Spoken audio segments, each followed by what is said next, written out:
I spent 32 years believing I was the glue holding the Morgan family together. I was the fixer, the reliable checkbook. That illusion shattered on a Tuesday afternoon when my sister accidentally forwarded a video meant for a secret group chat. I watched my parents and sister laugh about draining my accounts before cutting me out of my inheritance. It turns out, to them, I wasn't a daughter at all. I was just an emotional ATM with legs. The cursor on my screen blinked with a rhythmic, mocking consistency. I stared at the pixelated edge of a logo I had been tweaking for the better part of 3 hours, trying to convince myself that the shade of blue specifically requested by the client was distinct enough from the shade of blue they had rejected yesterday. My eyes felt dry, gritty, like I had rubbed them with fine sandpaper. I am 32 years old. I am a senior graphic designer at a mid-sized marketing firm in Brookdale that prides itself on a family atmosphere, which usually just meant unpaid overtime and a refrigerator full of expired yogurt. But it was a job. It paid the bills. And God knows, I had bills.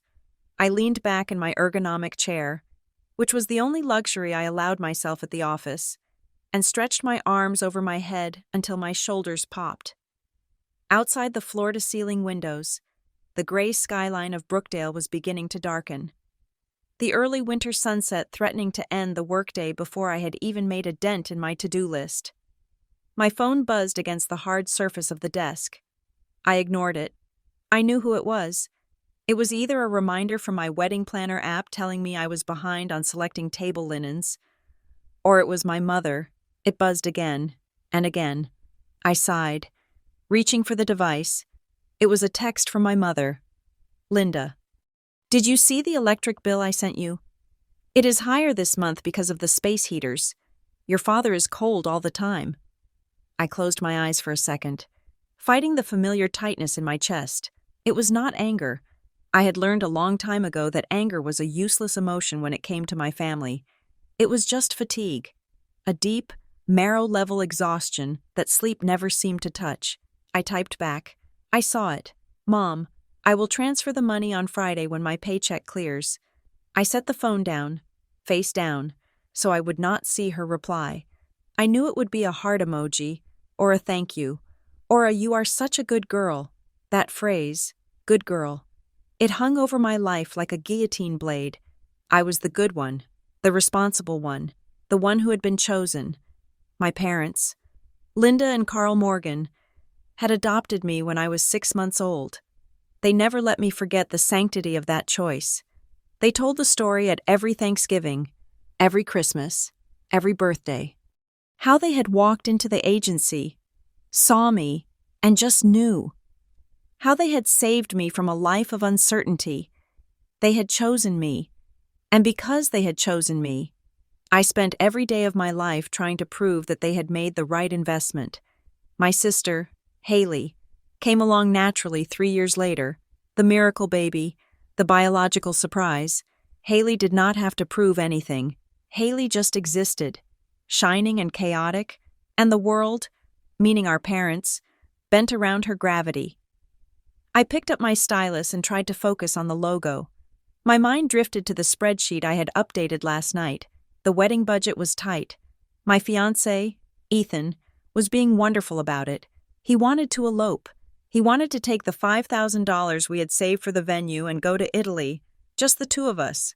No drama, no family obligations, but I could not do that. Linda had cried when I mentioned a small wedding. She talked about how she had dreamed of seeing me in a white dress since the day she brought me home.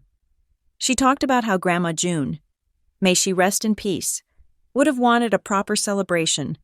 So we were having the wedding, and I was paying for it, just like I was paying for the heating bill at my parents' house, just like I was paying the monthly premiums on the car loan I had co-signed for Haley 2 years ago because her credit score was in the double digits, and she needed a vehicle to get to a job she quit 3 weeks later. My phone buzzed again. I flipped it over. It was Ethan. Thinking about you. Don't stay too late. I made that lasagna you like. Also, your dad called me asking about my friend who works at the dealership. Something about a trade-in? I told him to talk to you. I smiled. A genuine, small smile that actually reached my eyes. Ethan Clark was the best thing that had ever happened to me. He was sturdy, in the way a good house foundation is sturdy. He saw me. He saw the way I scrambled to keep everyone happy. And he didn't judge me for it, but he didn't like it. He wants to trade in the sedan. I typed back, "Ignore him. I will handle it. You always do." Ethan replied. The text stung. Just a little. "You always do." I did. I always did. When Carl had his emergency gallbladder surgery last year, and they realized their insurance had lapsed because Linda forgot to mail the check. I paid the $6,000 bill. I put it on a credit card with an interest rate that made me nauseous to look at. When Haley got kicked out of her apartment for having a dog against the lease terms. I paid the fees and helped her move back into the family home, the big, drafty Victorian house where Grandma June had lived, the house that I was now helping them maintain with monthly support checks. I was the fixer. I was the safety net. I looked at the clock, 4:15 in the afternoon. The office was quiet. Most of the account managers had left for an early happy hour. The hum of the HVAC system was the only sound in the room. I decided to take a 5-minute break. I opened a new browser tab and looked at the wedding guest list. 150 people.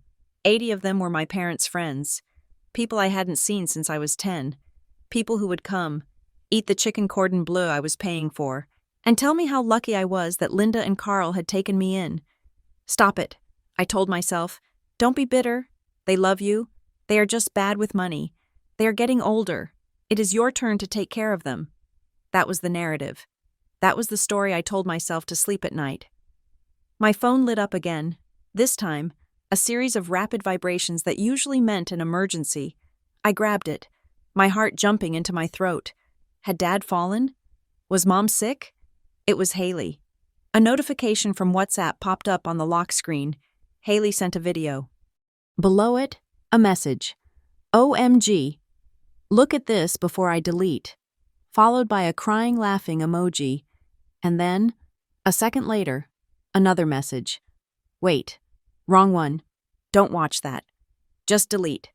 My shoulders dropped an inch. Not an emergency. Just Haley being Haley. Probably some meme she found on TikTok. Or a video of a cat doing something stupid.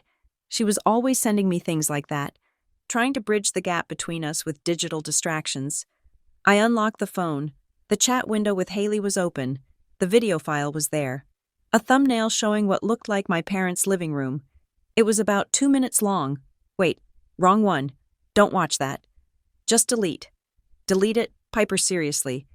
The messages were coming in fast now. Curiosity is a strange thing. It overrides logic. If she had just said, "Oops, ignore that," I might have swiped it away. But the panic in her text, "Seriously, delete it," triggered something in me. I tapped the play button. The sound was muted at first. I pressed the volume up key on the side of my phone.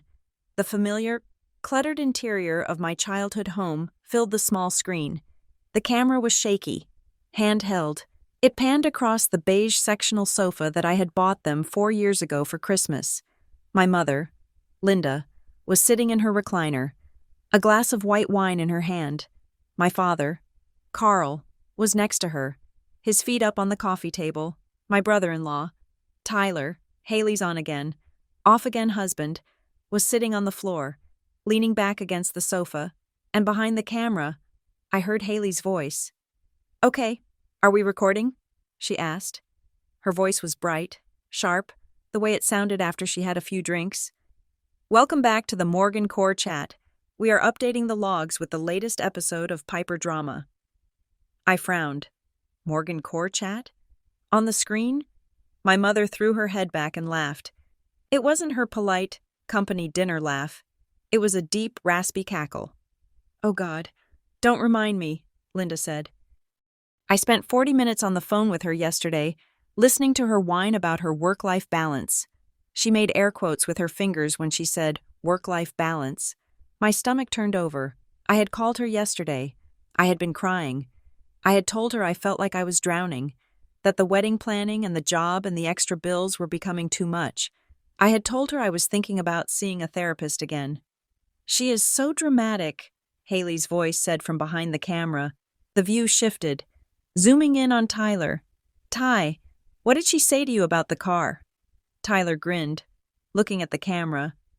"She asked if I could pick up a shift or two to help with the payments. I told her, 'Piper, my back is acting up,' and she literally apologized to me.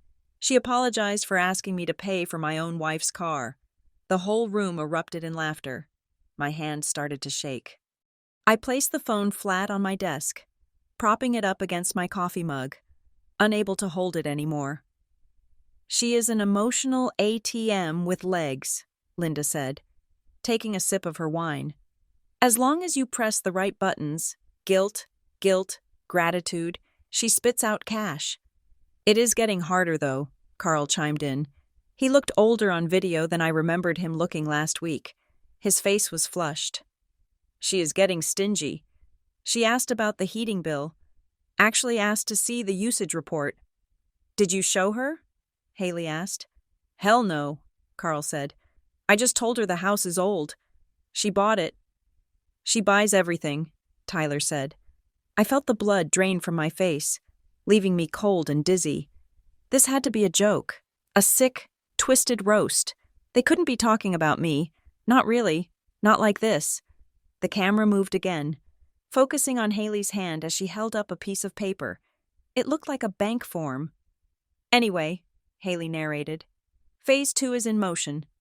We need to get her to co-sign the new home equity line. We tell her it is for repairs. The roof, maybe? Or the foundation?" "Go with the foundation," Linda advised, leaning forward. "She is obsessed with stability. Tell her the house is sinking. She will panic and sign anything to keep this place standing." "We need that line of credit open," Carl said, his voice dropping slightly, becoming more serious. "We need to clean up the credit cards before the timeline is up. We can't have any red flags when Grandma June's trust pays out." I froze. Grandma June's trust? Grandma June had died 3 years ago. There was no trust. My parents had told me explicitly that Grandma died with nothing but the house and a few $1,000s in a checking account, which was used for the funeral. They had sat me down at the kitchen table, holding my hands, looking mournful, telling me there was no inheritance. "Are we sure the timeline is solid?" Tyler asked. "When does the payout hit?" 6 months, Linda said. "But it only goes to the right child if we play this correctly. The lawyer said the amendment is watertight as long as Piper doesn't contest it, and she won't. She doesn't even know the money exists." $700,000, Haley whispered from behind the camera. "God, I can't wait. First thing I'm doing is buying a Range Rover." "And we are draining her dry before we move everything into Haley's name," Carl said, laughing again. "Think of it as reimbursement for raising her." "Reimbursement," Linda echoed. "God, Carl, you are terrible." But she was smiling. A cruel, tight smile. The room spun. $700,000? Grandma June had $700,000? And they were, what, stealing it? Hiding it? "Wait, show them the text," Tyler said, pointing at the television mounted on the wall. Haley walked toward the TV. "Oh my God. Yes, look at this." The camera zoomed in on the television screen. They were casting a phone screen to the TV. On the screen was a screenshot of a text message. It was my text, the one I had sent to Haley 3 days ago. I feel like I'm cracking up. Hales, I started seeing Doctor. Cole again. I just feel so heavy all the time. I don't know if I can keep supporting everyone. I feel like a bad daughter for saying that, but I am scared. It was the most vulnerable thing I had written in years. I had typed it with trembling fingers, sitting in my car in the grocery store parking lot. On the video, the camera focused on the words, "bad daughter." "Oh, boo-hoo," Haley's voice mocked. "Doctor, Cole, is that the shrink she sees? The one who tells her to set boundaries?"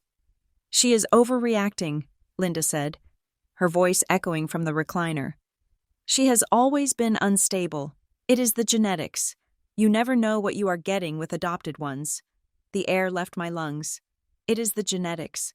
I had heard them say that before, in hushed tones when I was a teenager acting out, But to hear it now, said so casually, so dismissively. Once we have the house sorted and the accounts moved, she can be as distant as she wants, Linda continued, swirling her wine.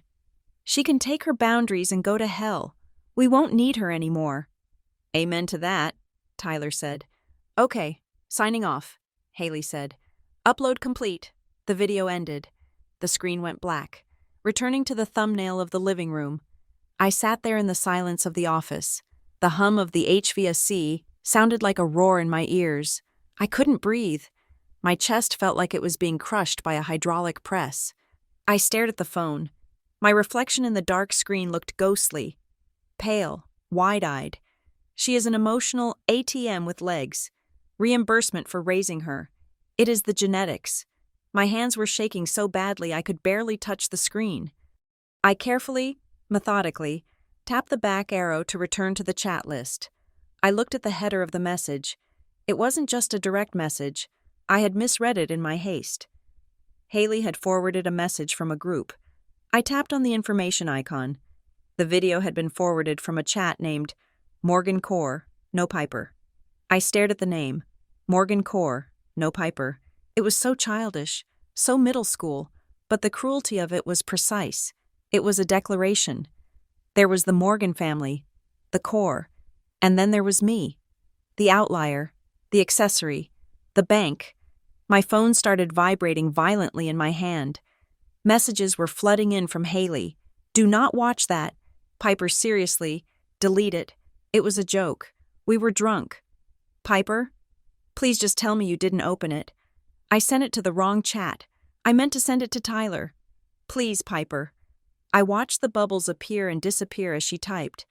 I could feel her panic through the screen. It wasn't the panic of someone who was sorry.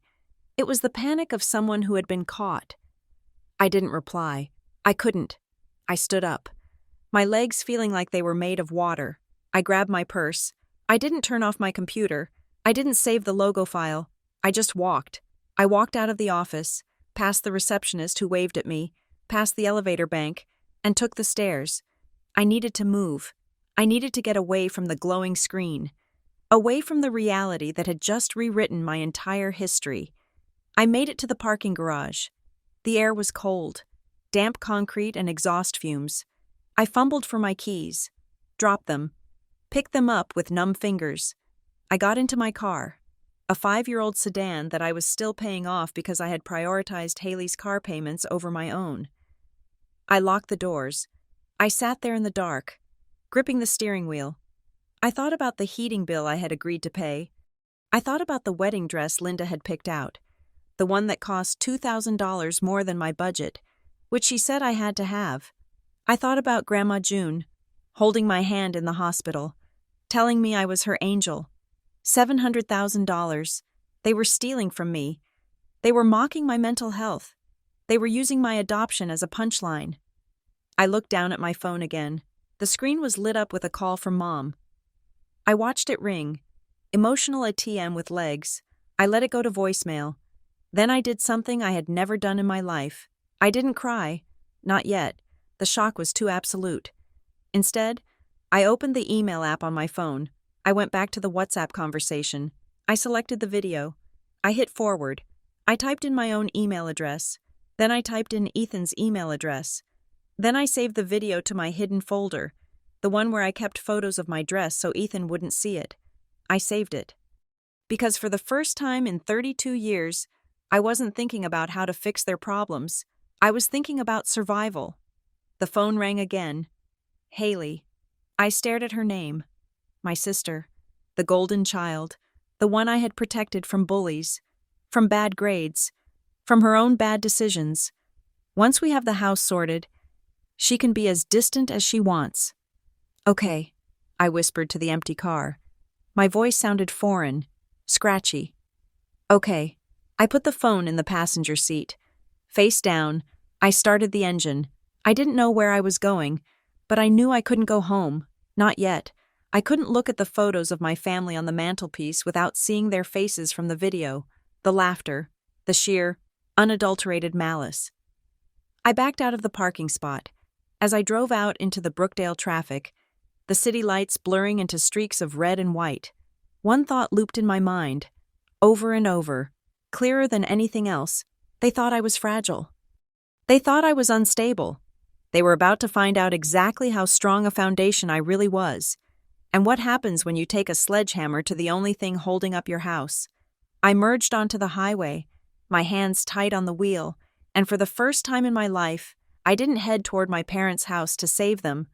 I drove in the opposite direction. The fixer was off the clock, and the daughter they thought they knew? She died the moment I pressed play. I drove until the city limits faded, watching the road, waiting for the tears to come. But they didn't.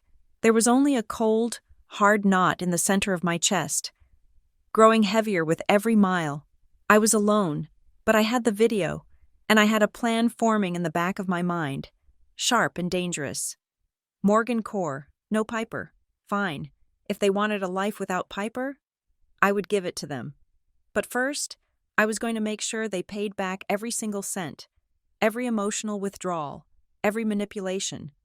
I checked my rearview mirror, half expecting to see them chasing me, but there was only darkness and the headlights of strangers. I took a deep breath, the air shivering in my lungs. Part 1 was over. The blind loyalty was gone. Now, the real work began. The silence in the car was heavier than the noise of the city outside. I had driven a few miles without aim, just a visceral need to put distance between myself and the office. But instinct had pulled me off the road and into the back corner of a shopping center parking lot.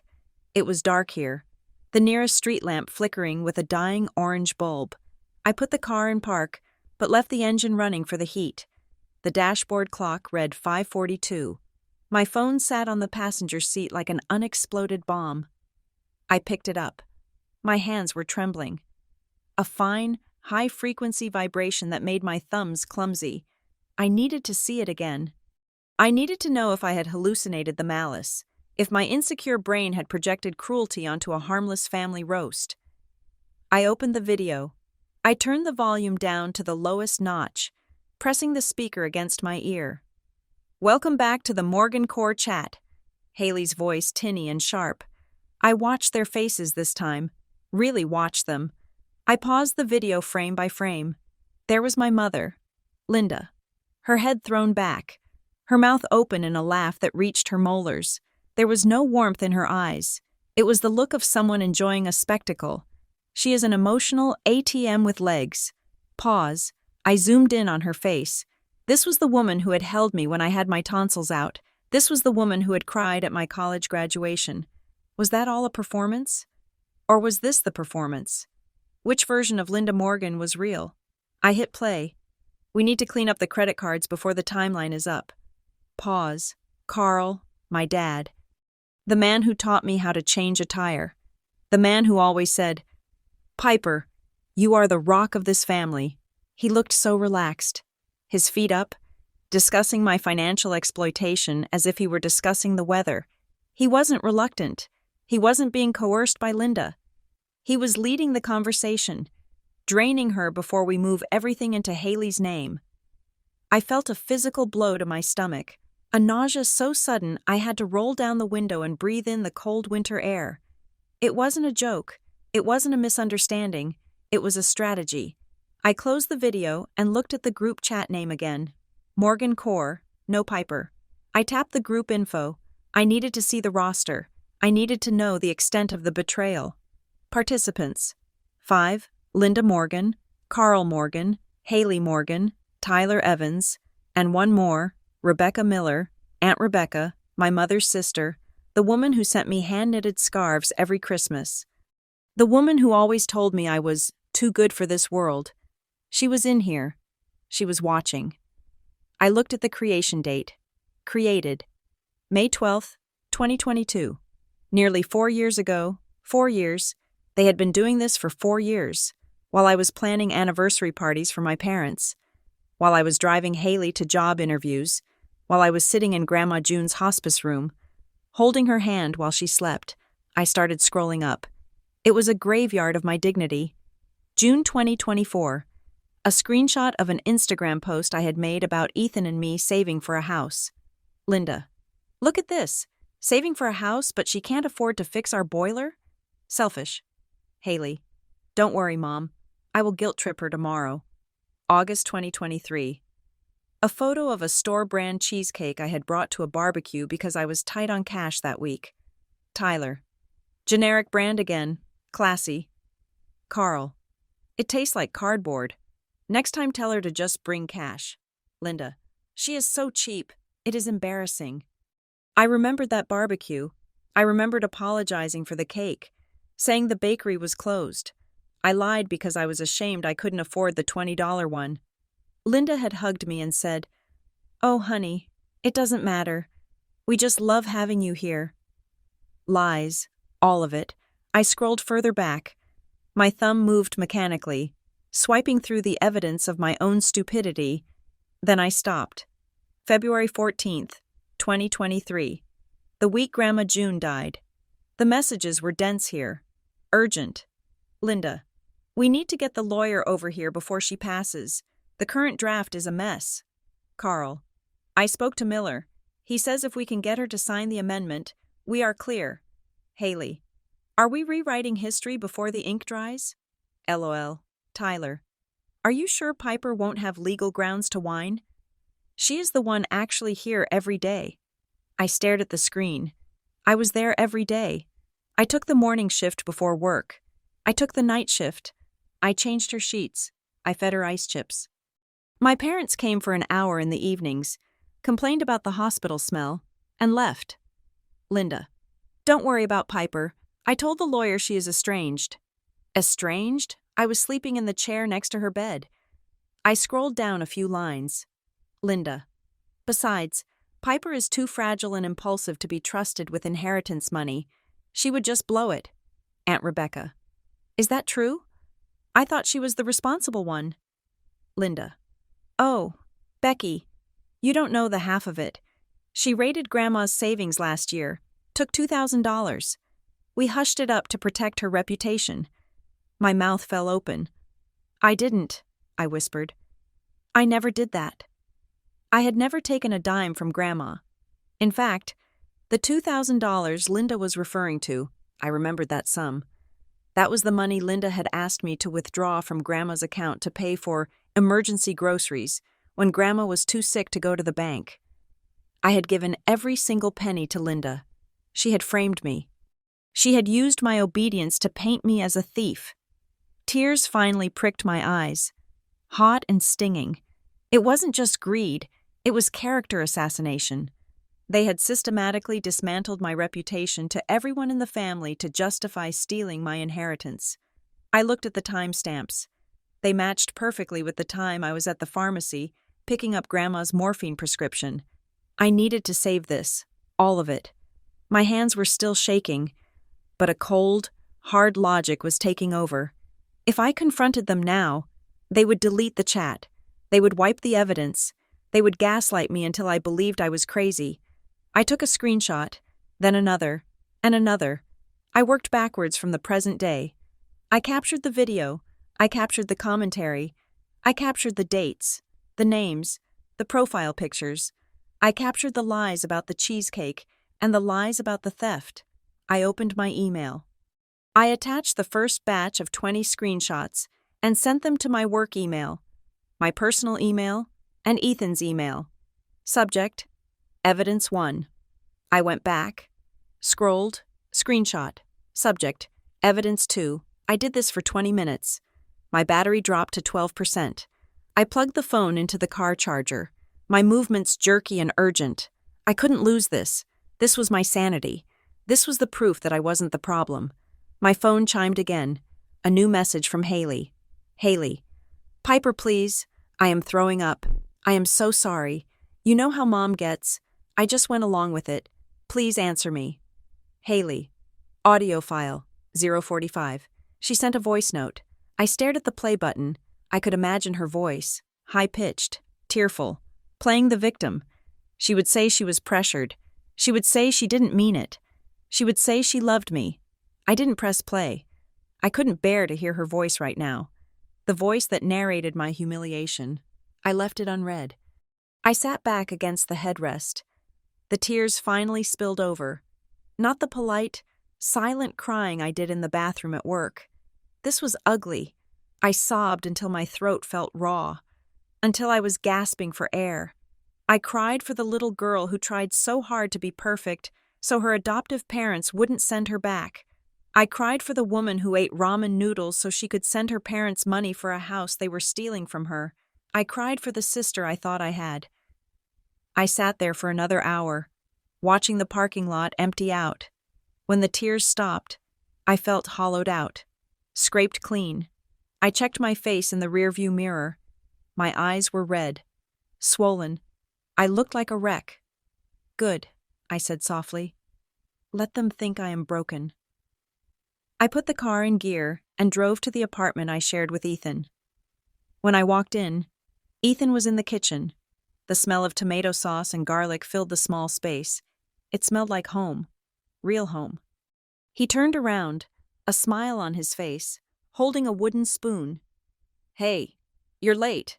I was about to—" He stopped when he saw my face. The spoon clattered onto the counter. "Piper?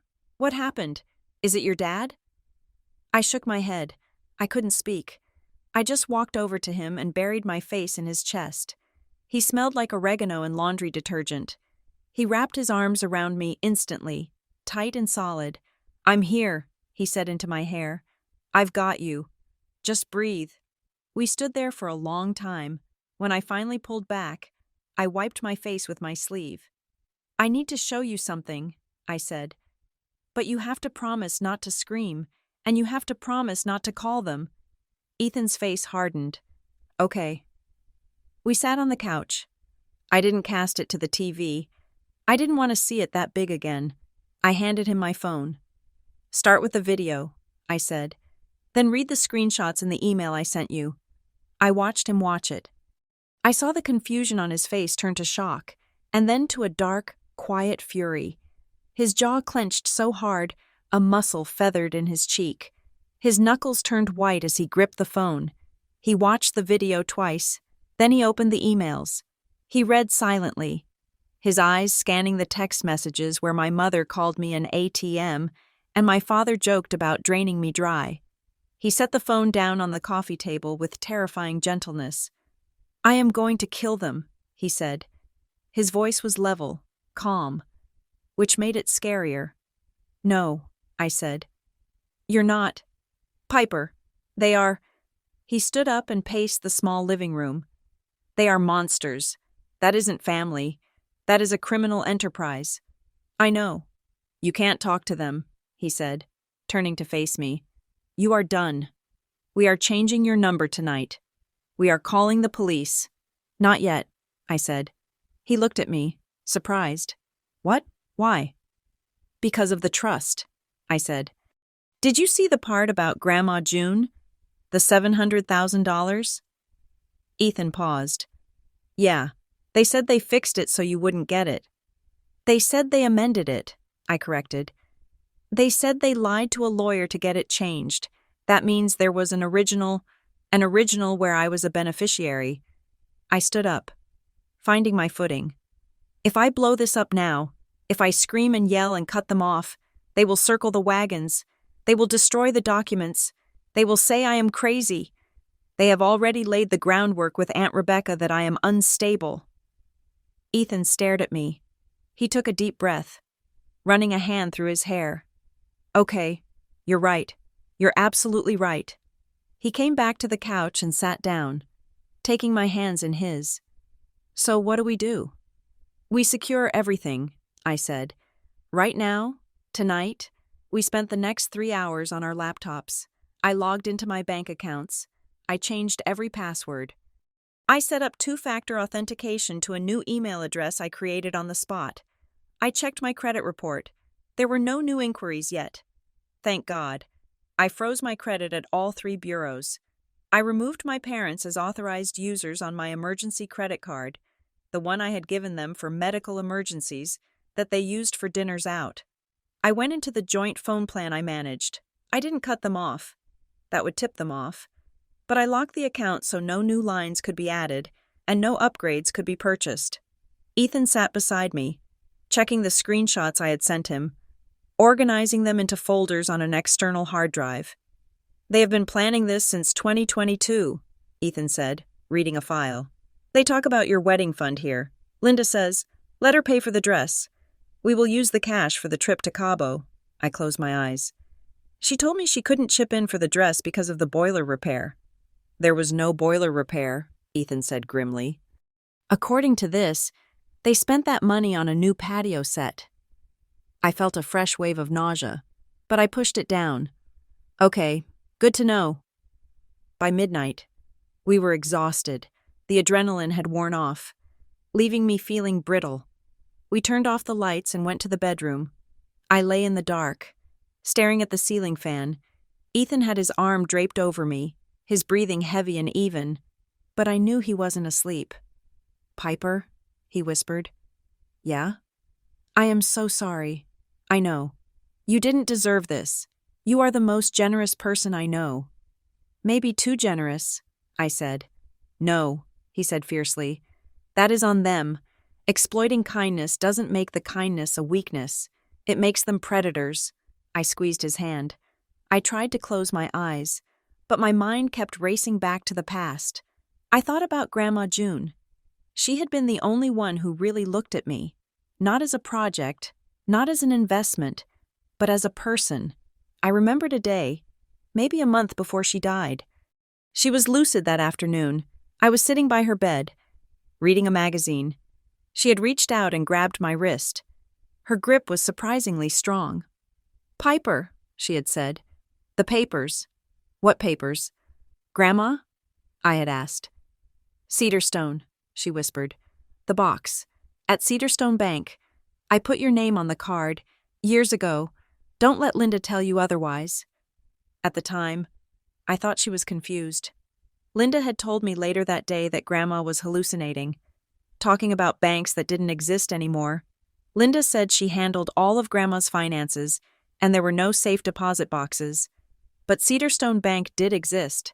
I drove past it every day on my way to work. Ethan, I whispered. Yeah? Grandma told me about a box, I said. At Cedarstone Bank. She said she put my name on the card. Ethan shifted in the bed. Do you have a key? No, I said. But if I am on the signature card, I don't need a key. I just need my ID. I felt a spark of hope. It was small, but it was hot. If the original trust is in there, I said, or a will that proves they lied. Then we go tomorrow, Ethan said. You take the day off. We go to the bank. Yeah, I said. We go to the bank. I rolled over, facing the window. The city glowed outside, indifferent to my shattering world. My parents thought they had erased me. They thought they had written me out of the story. But Grandma June might have left me a pen. And if she did, I was going to rewrite the ending. The morning sun hit my bedroom window with an aggressive, cheerful brightness that felt entirely inappropriate.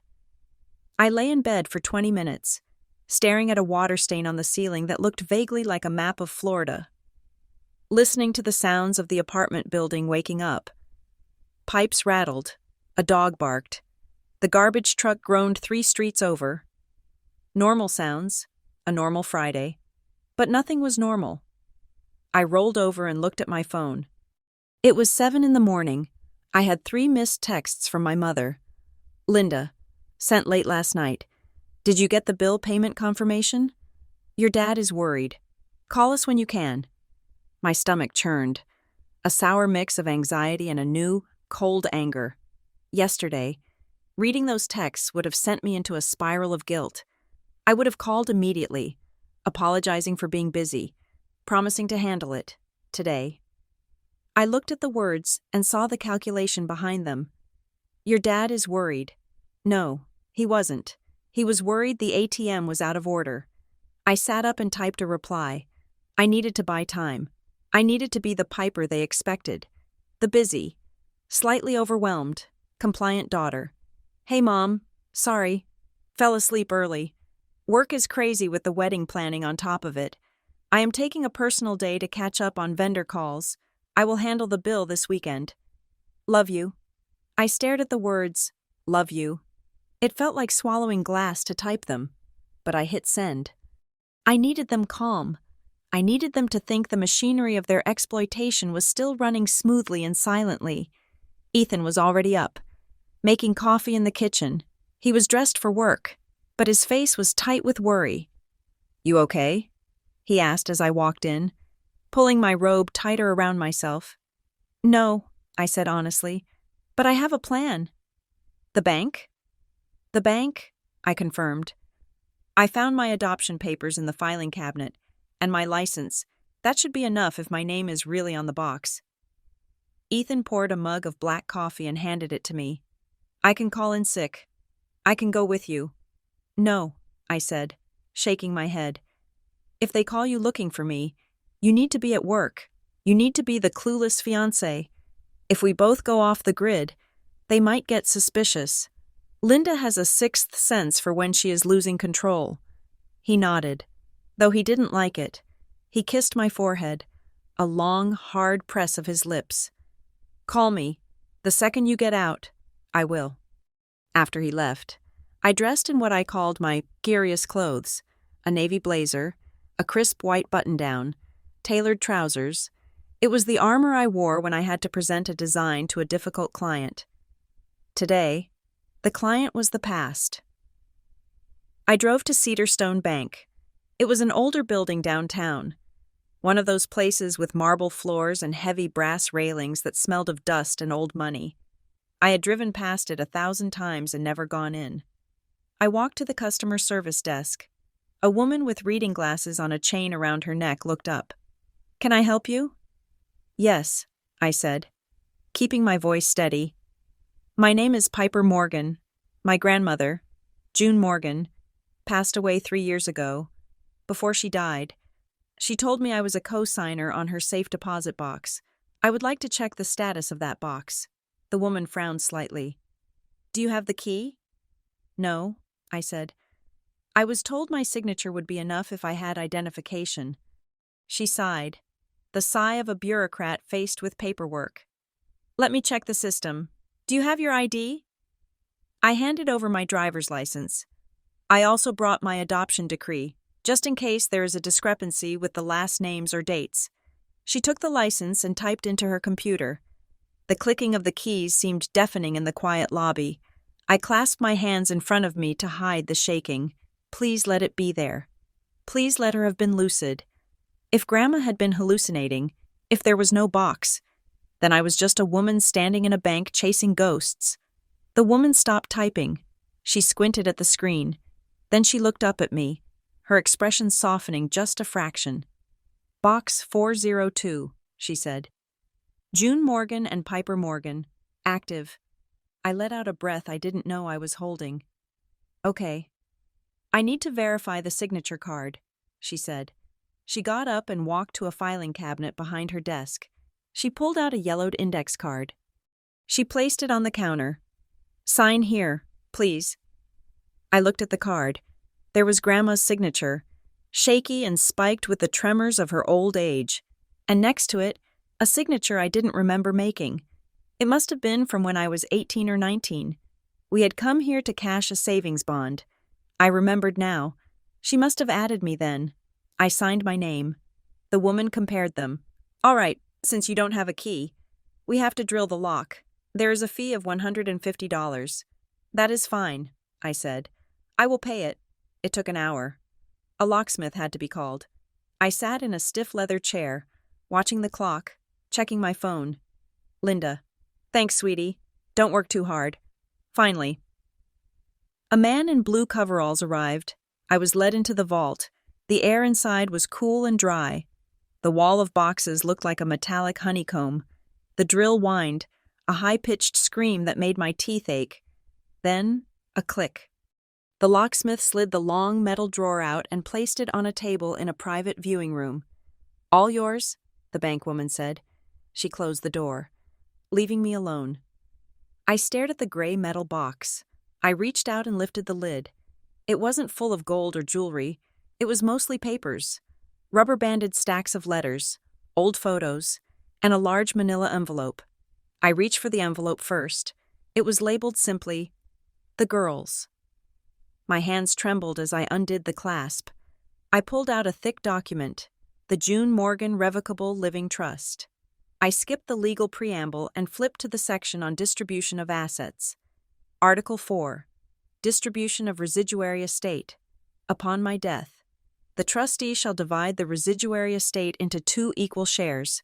1 share shall be distributed to my granddaughter, Piper Morgan. 1 share shall be distributed to my granddaughter, Haley Morgan. Equal. 50-50. I felt a sob catch in my throat. She hadn't left me out. She hadn't forgotten me. I flipped further.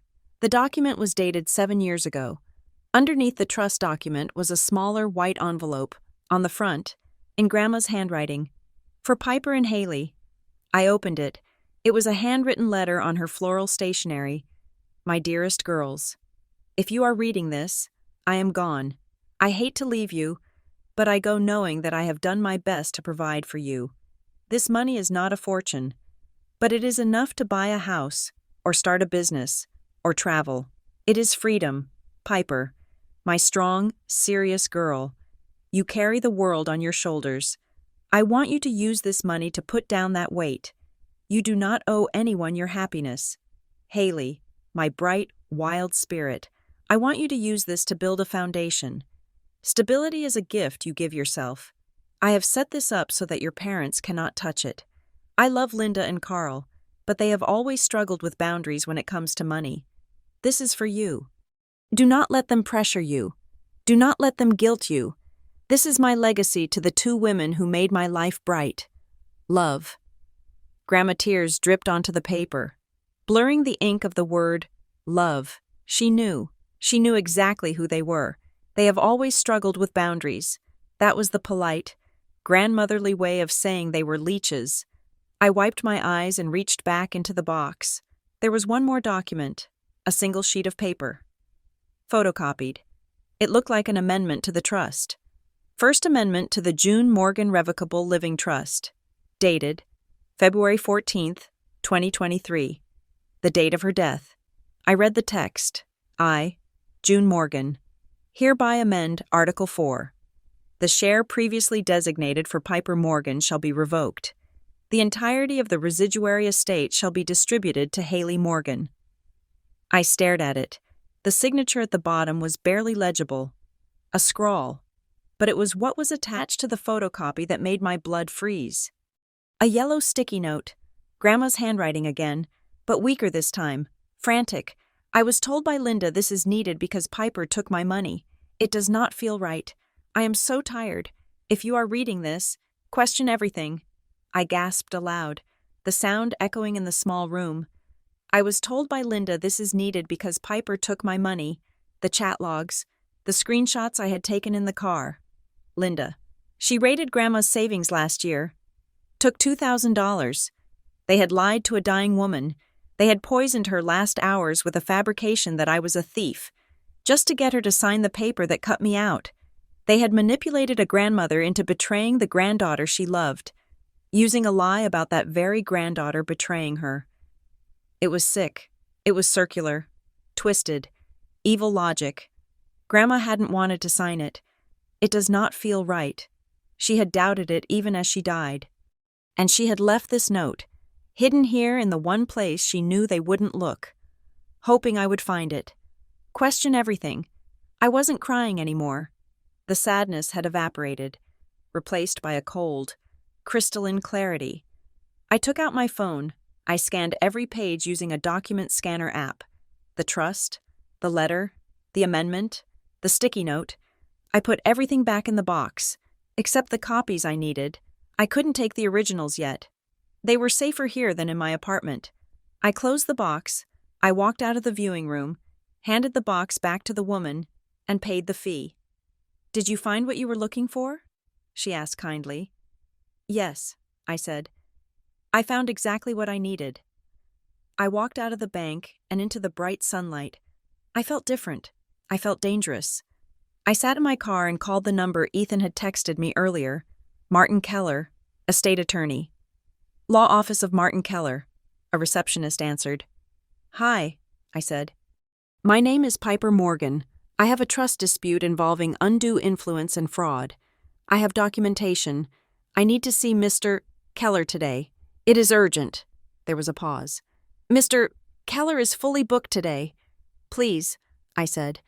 "Tell him I have a handwritten note from the decedent stating she was lied to on her deathbed." Another pause. "Hold on one moment." 2 minutes later, she came back. "Can you be here at 2:00? "I will be there." I spent the next 3 hours sitting in a coffee shop, organizing my digital files. I created a timeline. May 2022. Group chat. Created. Summer 2022. Parents begin complaining about money to grandma. February 14th, 2023. The lie about the theft. The amendment signed. Grandma dies. 2023 to present. The systematic draining of my finances while they wait for the trust payout. It was a dossier of betrayal. At 2:00, I walked into Martin Keller's office. It was a small firm in a strip mall, nothing like the corporate glass tower where my firm was located, but Martin Keller looked sharp. He was a man in his 60s with wire-rimmed glasses and a desk covered in organized chaos. He gestured for me to sit. "You said you have a note?" he asked. Skipping the pleasantries, I placed the iPad on his desk. I had prepared a slideshow. "I have more than a note," I said. "I have the roadmap." I showed him the original trust, then the amendment, then the sticky note. He leaned in, adjusting his glasses. He read the sticky note twice. He hummed, a low, vibrating sound in his throat. "This is powerful," he said. "Contemporaneous written record of the testator's state of mind. Proof that the amendment was signed under a misapprehension of facts supplied by an interested party." "There is more," I said. I swiped to the next slide. The screenshots from the Morgan Core No Piper chat. I watched him read. I saw the professional detachment slip for a second when he read the text from Linda calling me an emotional ATM. His eyebrows shot up when he read the exchange about rewriting history. He sat back in his chair and took off his glasses. He looked at me with a mixture of pity and respect. "In 30 years of practice," he said, "I have seen families do terrible things to each other for money, but I have rarely seen it documented this thoroughly." "Do we have a case?" I asked. "Ms. Morgan," he said, "you have a nuclear weapon. The sticky note alone would be grounds to challenge the amendment. It proves fraud in the inducement. If Linda told your grandmother you stole money, and that was the sole reason for the disinheritance, and we can prove you did not steal the money." "I can prove it," I said. "I have bank records. I have the withdrawal slip Linda signed." "Then the amendment is void," he said. "The trust reverts to the original terms, 50-50. "I don't just want the money back," I said. "I want them to stop. I want them to know they can't do this to me." "Oh, they will know," Martin said. "If we file this, it becomes public record, but we might not even have to file. This evidence is leverage. If we present this to them, or their attorney, they will settle. They would be insane not to." He paused, looking at the chat logs again. "There is also a potential civil case here. Intentional infliction of emotional distress, civil conspiracy, financial abuse. I want to hire you," I said. "I want to retain you right now. Consider me retained," he said. "I will draft the engagement letter. My advice? Do not tell them. Not yet. Let me build the petition. We strike when we are ready." "They want to have dinner," I said. "This weekend?" Martin looked at me. "Do you have to go?" "If I don't, they will suspect something. They are planning to ask me to co-sign a loan. If I say no over the phone, they will escalate. I need to buy time." "If you go," Martin said, pointing a finger at me. "You say nothing. You sign nothing. You are a ghost. You listen. You nod. And you leave." "I can do that," I said. I left his office feeling 5 pounds lighter. I had a champion. I wasn't just Piper the victim anymore. I was Piper the plaintiff. I drove home. The afternoon traffic was building up. My phone buzzed on the seat next to me. Haley. "Hey, sissy. Mom and Dad really want to do a family dinner this Sunday. Just us. We need to clear the air and talk about some plans for the future. We have big news. Can you come? Please? I stared at the screen. Clear the air. Code 4. Gaslight you until you feel guilty enough to sign the loan papers. Big news. Code 4. We are stealing your inheritance and need your credit score to bridge the gap. I didn't answer immediately. I needed to calibrate. I pulled into the parking lot of Dr. Jenna Cole's office. I had made an emergency appointment while I was sitting in the coffee shop. Dr. Cole had been seeing me on and off for 2 years. She was the one who first told me that my need to please my parents was a trauma response, not a personality trait. I walked into her office, a soothing space filled with beige armchairs and abstract art. "Piper," she said, closing the door. "You sounded urgent on the phone. What happened?" I didn't sit in the chair. I paced. "I found out you were right," I said. "About everything. About why I feel like I have to buy their love." I told her. I told her about the video, the chat, the bank, the lawyer. She sat in silence, listening, her face unreadable, professional. But when I got to the part about the genetics comment, I saw her wince. "Piper," she said softly, "I am so incredibly sorry. I don't want pity," I said, stopping my pacing. "I want strategy. I have to go to this dinner on Sunday. I have to look them in the face and pretend I don't know that they despise me." "Why do you feel you have to go?" she asked. "Because if I don't, they will know the jig is up. They will hide the money. They will destroy evidence. I need 1 more week to let the lawyer get the paperwork ready." "Doctor." Cole nodded slowly. "Okay, if you are going, you cannot go as the Piper they know. The Piper they know is reactive. She seeks validation. If they push a button, she jumps." "I know," I said. "You need to dissociate from that role," she said. "You are not going as their daughter. You are going as an anthropologist. You are observing a tribe. You are studying their behavior." "An anthropologist," I repeated. "When Linda insults you, you don't absorb it. You note it.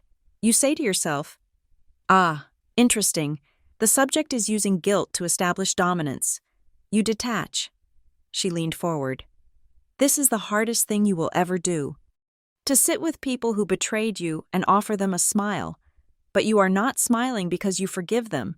You are smiling because you know something they don't." "I have the upper hand," I said. "You have the truth," she said. "And the truth is, you never needed to buy their love, because what they were selling wasn't love, it was a transaction, and you are closing the account." I took a deep breath. Closing the account. I like that. I left her office as the sun was setting. The sky was a bruised purple. I sat in my car and finally replied to Haley.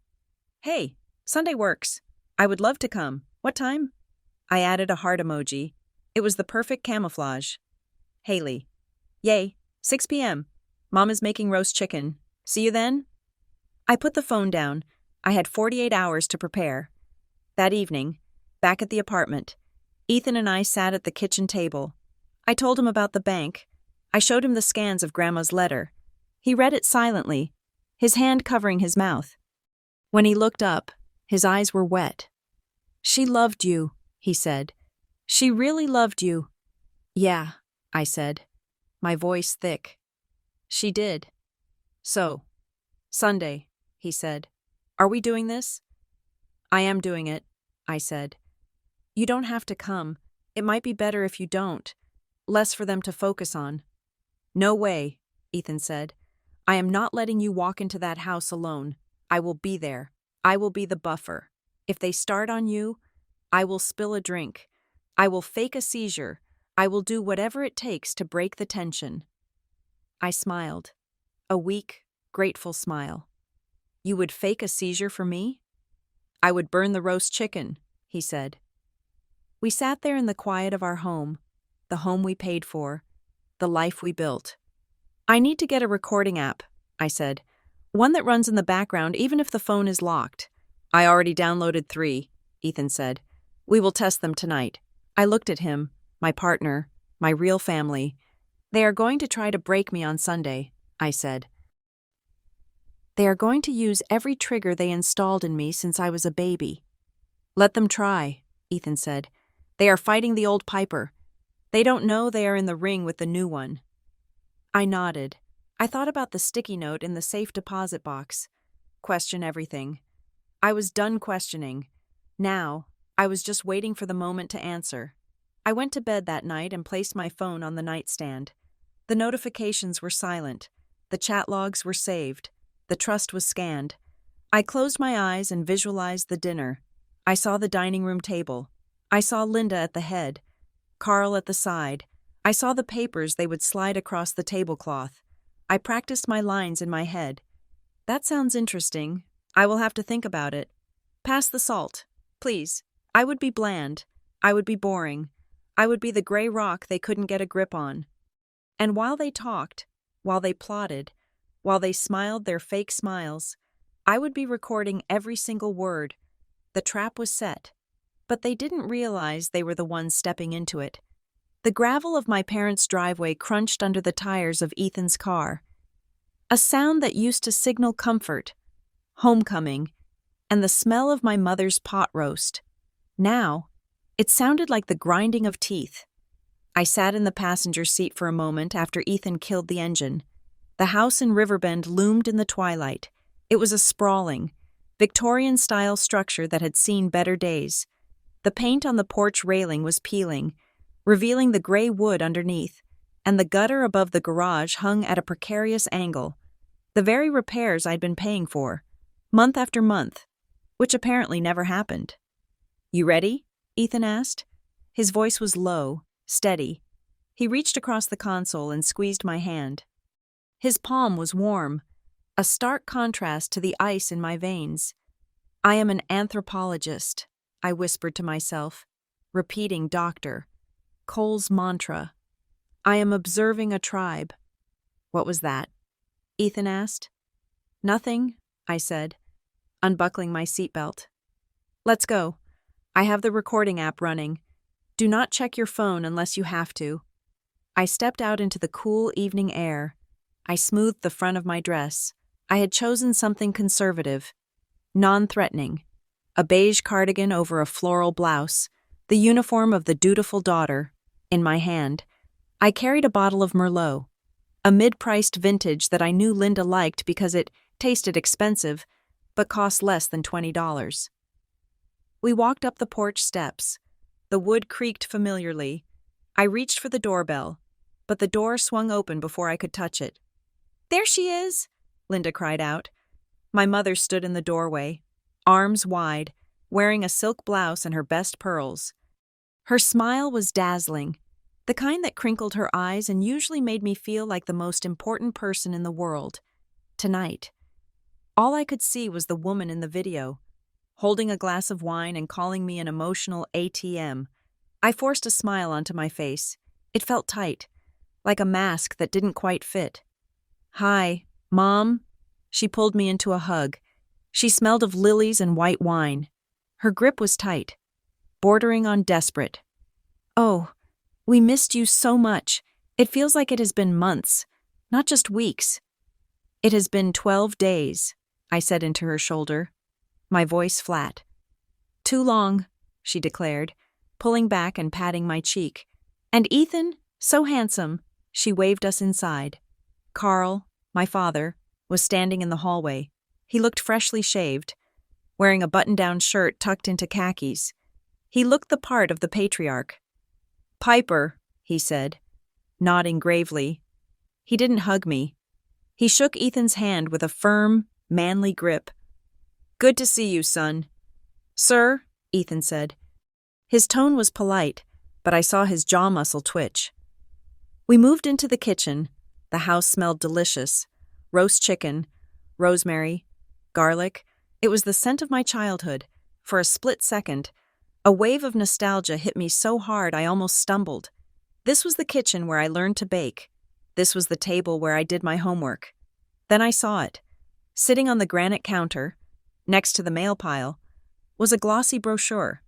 It was partially covered by a stack of coupons, but the logo was unmistakable. Riverbend Realty. And the photo on the front was a house that looked suspiciously like the one across the street, which had sold last month for nearly $600,000. I filed that away. Observation 1. They are researching the market. Where is the golden girl? I asked, keeping my tone light. In the dining room, Linda said, taking the wine bottle from me. Haley, Piper is here. We walked into the dining room. The table was set with the good china, the plates with the gold rim that we only used for Thanksgiving and Christmas, but pushed to the side. Near Carl's designated seat was a stack of manila folders and a legal pad. Observation 2. This is a business meeting disguised as a meal. Haley was placing napkins on the placemats. When she saw me, she froze. She looked terrible.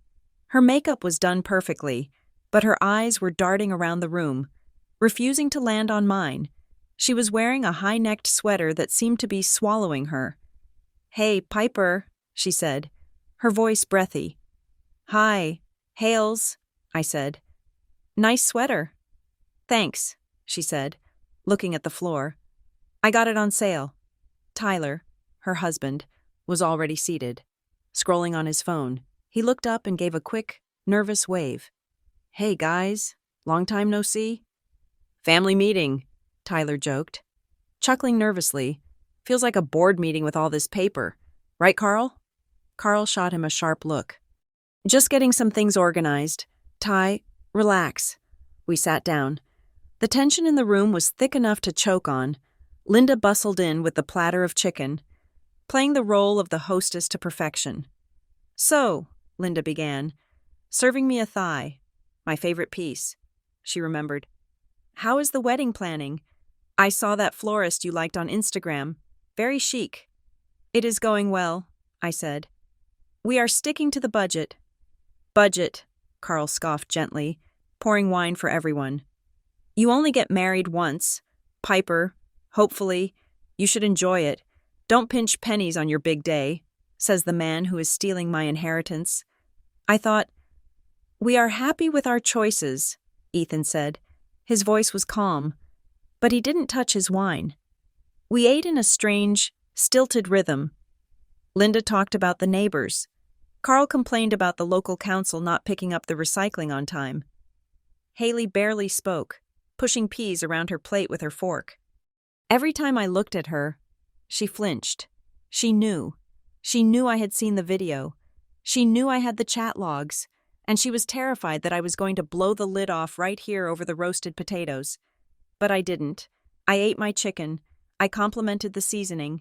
I played the game. When the plates were cleared, the air in the room shifted. It became heavier. Carl cleared his throat, a loud, theatrical sound. He pushed his empty plate aside and pulled the stack of folders toward him. Well, Carl said, clasping his hands on the table. While we are all here, there is something we wanted to discuss. An opportunity. Really, here it comes. I reached into my pocket and tapped the volume button on my phone once, a shortcut I had set up to ensure the recording was active and the screen was dark. An opportunity? I asked, sipping my water.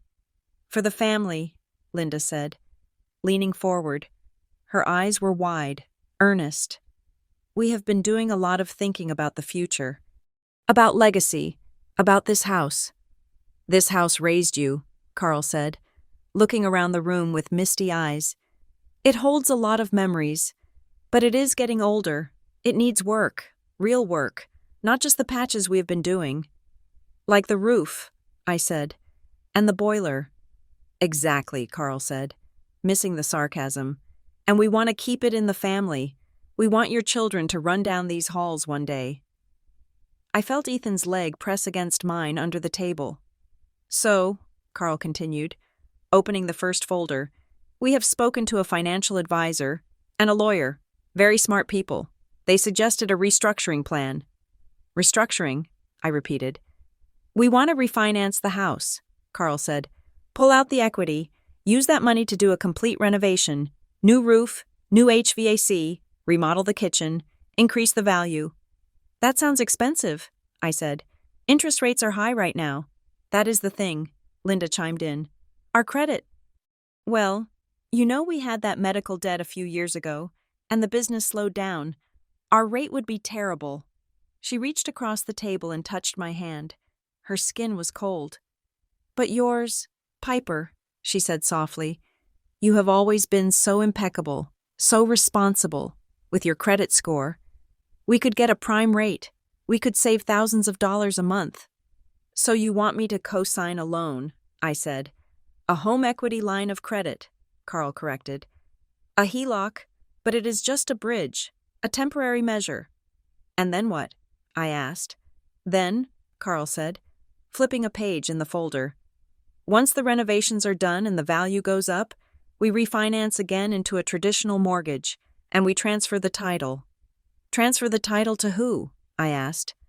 To an LLC, Tyler blurted out. Morgan Family Holdings. Right, Carl said, shooting Tyler another look. An LLC. It protects the asset. It creates a corporate veil. It is what wealthy families do. And who owns the LLC? I asked. The table went silent. The clock on the wall ticked loudly. Tick, tick, tick. Well, Carl said, shifting in his chair. Haley would be the managing member. I looked at Haley. She was staring at her water glass like it contained the secrets of the universe. Haley, I said. It is just for administration, Linda said quickly. Since Haley has more free time, she can manage the contractors. She can handle the paperwork. You are so busy with your career. Piper, we didn't want to burden you with the day-to-day operations. So let me get this straight, I said, keeping my voice level, the anthropologist observing the ritual. I use my credit to secure a loan for $200,000 against this house. I am legally liable for that debt.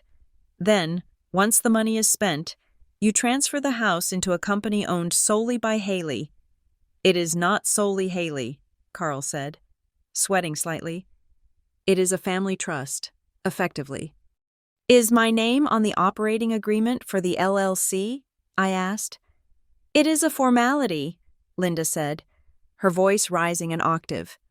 Why are you getting so technical? We are family. I am asking a question, I said. Is my name on the LLC? Not currently, Carl admitted, but we can add you later. Once the refinancing settles, if we put you on it now, it complicates the loan underwriting because you already have student loans and your car lease. Lies. All lies. I see, I said. It is the smartest move, Haley whispered. It sounded like she was reciting a line she had been fed. The lawyer said it creates a protected asset class. Which lawyer? I asked. The same one who handled Grandma June's estate? The air left the room instantly. Linda froze. Carl's face turned a shade of blotchy red. What does Grandma June have to do with this? Linda asked sharply. Just curious, I said.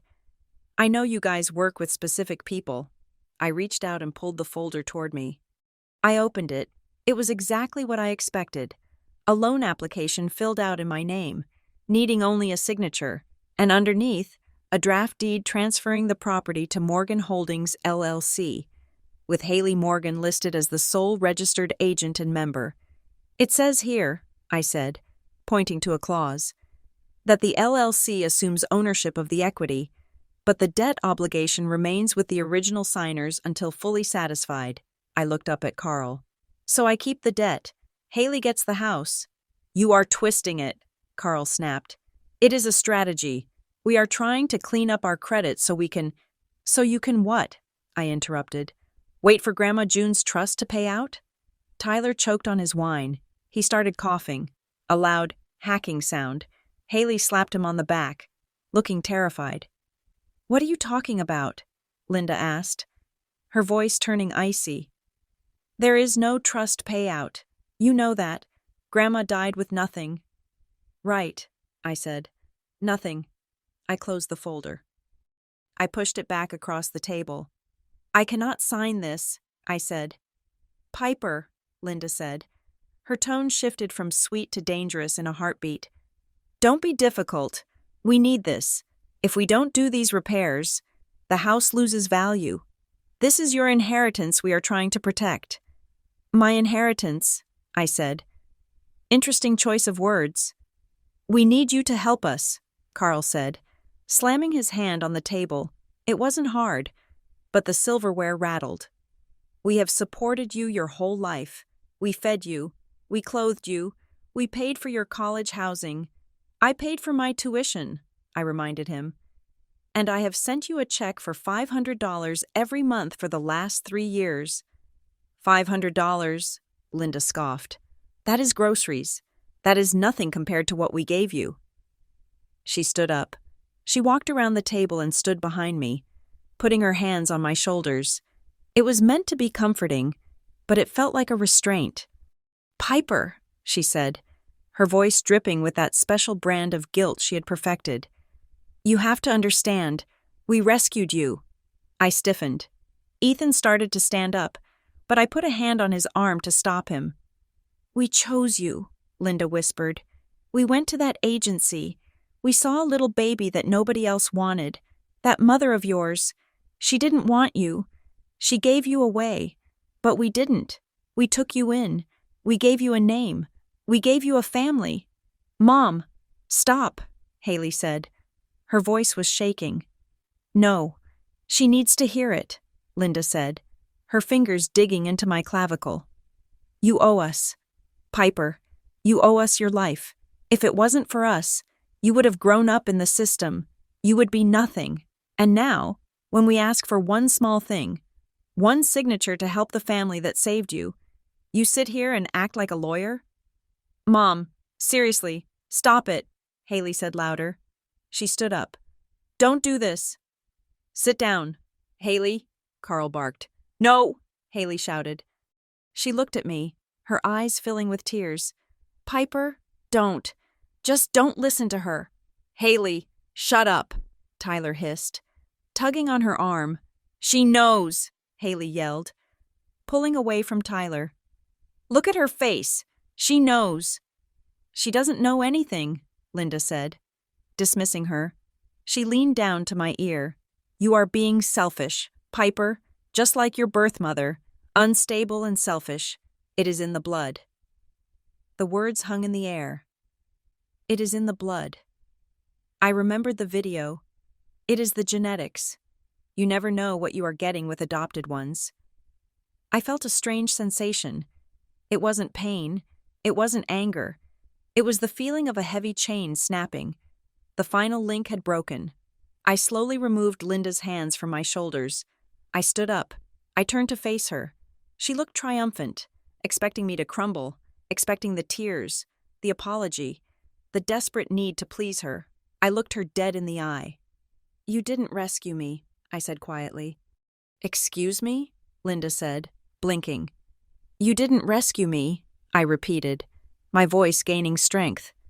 You adopted a child because you wanted a prop, and when that prop started asking questions, you decided to cash it in. How dare you, Carl said. Standing up, his face was purple. After everything we did, if you don't sign that paper, Carl pointed a shaking finger at me. We are done. You hear me? We will rethink everything. The will, the assets. You will be cut off. You won't get a dime when we die. We will leave it all to Haley. Yeah, Tyler added, emboldened. You will be out of the family. I looked at Carl, then at Tyler, then at Haley, who was weeping silently into her hands. You are threatening to disinherit me, I said, a small, cold smile touching my lips. That is funny. Why is that funny? Carl demanded. I looked at the stack of papers, the fraudulent loan application, the shell company deed. Because you can't take away what you have already stolen, I said. The room went dead silent. Even Haley stopped crying. I know, I said, my voice steady, carrying to every corner of the room. I know about the trust. I know about the amendment. I know about the $2,000 you said I stole. Linda's face went white, like sheet white. I know about Morgan Corno Piper, I continued. I know about the video. I know you think I am an emotional ATM with legs. I looked at Haley. And I know you sent it to me by accident, but I kept it on purpose. Piper, Haley whispered. I have seen how you talk about me when I am not in the room, I said. I have read 4 years of text messages. I know exactly who you people are. That is private, Carl sputtered. You hacked us? That is illegal. You sent it to me, I said. And I have a very interesting letter from Grandma June that says otherwise about who the criminal is. I reached into my pocket and pulled out my phone. I held it up, showing the recording screen, the red waveform bouncing with every word I spoke. I am leaving now, I said. Do not contact me. Do not come to my apartment. Do not call my job. Piper, wait, Linda said, reaching out. Her voice was trembling now. The confidence shattered. Baby, please, let's talk. You are misunderstanding. No, I said, stepping back. I understand perfectly. For the first time in my life, I understand everything. I turned to Ethan. Let's go. Ethan stood up, glaring at Carl with a look that promised violence if the older man made a move. He didn't say a word. He just walked to the door and held it open for me. We walked out of the dining room, past the living room with the beige sectional I had paid for, past the foyer where the family photos hung, photos that I now saw were just marketing materials for the image of a happy family. We stepped out onto the porch. Behind us, I heard the chaos erupt. Linda was screaming.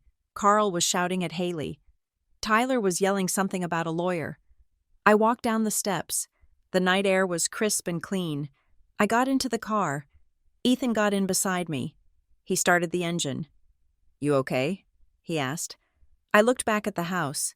The lights were on in the dining room. I could see the silhouettes of them arguing, flailing their arms. No, I said. I am not okay. I looked at my hands. They weren't shaking. But I am free, I said. Drive. As we pulled away, leaving the house in Riverbend behind, I didn't look back. I deleted the contact Mom from my phone, then Dad. I watched the names disappear. The anthropologist had finished her fieldwork. Now, it was time for the prosecutor to take over. The days following the dinner at Riverbend were a study in digital harassment. My phone became a vibrating, heavy brick of anxiety that I kept face down on my desk at work. It started 10 minutes after Ethan and I pulled out of their driveway. Linda, you are making a huge mistake. Come back here right now. Carl, disrespectful. After everything we did for you. Linda, we need to talk about this like adults. You are acting like a child. Carl, pick up the phone. Linda, family business stays in the family. Do not tell anyone about this. That last one was the tell. Family business stays in the family. It was the mantra of abusers everywhere. It translated simply to, let us abuse you in private so we can maintain our reputation in public. By Tuesday, the tone had shifted from anger to gaslighting. Linda, I think you are having a breakdown. We are worried about your mental health. Please let us help you. Carl, your mother has been crying all night. I hope you are happy. I didn't reply to a single one. I archived them all into a folder labeled harassment log. Haley was different. Her messages were sporadic, coming in at odd hours like 2 a.m. Haley, Piper, I'm so sorry. Haley, they made me do it. Haley, can we talk? Just us? Please. Haley, I feel sick. I didn't answer her either. I wasn't ready to parse the difference between her guilt and her complicity. She had held the camera. She had laughed. That was enough for now. On Wednesday afternoon, I took another half-day off work. I told my boss it was wedding appointments. He smiled and told me not to burn out. If only he knew that I was burning down the entire structure of my life, not planning centerpieces. I went back to Martin Keller's office. This time, I didn't have to wait. Martin came out to the lobby himself to greet me. He looked like a man who smelled blood in the water. We sat in his conference room. I placed my phone on the polished mahogany table. I have something new, I said. I went to dinner. Martin raised an eyebrow. I told you to be a ghost. I was, I said. A ghost with a recording device. I played the audio file. We sat in silence as the voices filled the room. The clinking of silverware, the forced pleasantries, then the shift, Carl's pitch about the loan, the lie about the LLC, Linda's venomous speech about rescuing me, the threat to disinherit me. When the recording ended with the sound of the front door slamming, Martin let out a long, low whistle. That, he said, leaning back in his leather chair, is what we call a smoking gun. Actually, it is more like a smoking cannon. Is it enough? I asked. Piper, Martin said, taking off his glasses and rubbing the bridge of his nose. This audio confirms everything. It confirms the conspiracy to defraud you of your credit. It confirms the undue influence. It confirms that they are actively trying to circumvent the trust. And the threat to disinherit you? That proves malice. He started typing on his laptop. I have the petition ready to challenge the trust amendment. But with this, and the chat logs you exported, we can go further. We can file for a full accounting of your grandmother's estate from the day she died. We can freeze the assets. We can stop that house from being refinanced. Do it, I said. I need to warn you, Martin said, looking at me seriously. Once I file this, it becomes a matter of public record. The allegations will be out there. Fraud, theft, abuse. This will blow up your family. There is no going back to Sunday dinners after this. There is no family to blow up, I said. It was a hologram. It wasn't real. Very well, Martin said. I will file the petition on Monday morning. That gives us the weekend to prepare. Monday, I repeated. That works? I left his office feeling a strange sense of calm. The legal machinery was in motion, but I still had one loose end. One question that had been nagging me since I saw Aunt Rebecca's name in the group chat. How far did the rot go?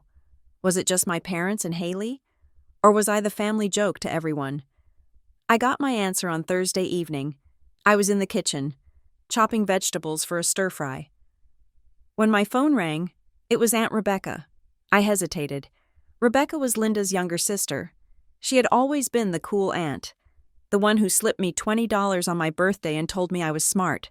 I answered, Hi, Aunt Becky? Piper? Honey? Her voice was bright. A little too loud. How are you? I feel like I haven't talked to you in ages.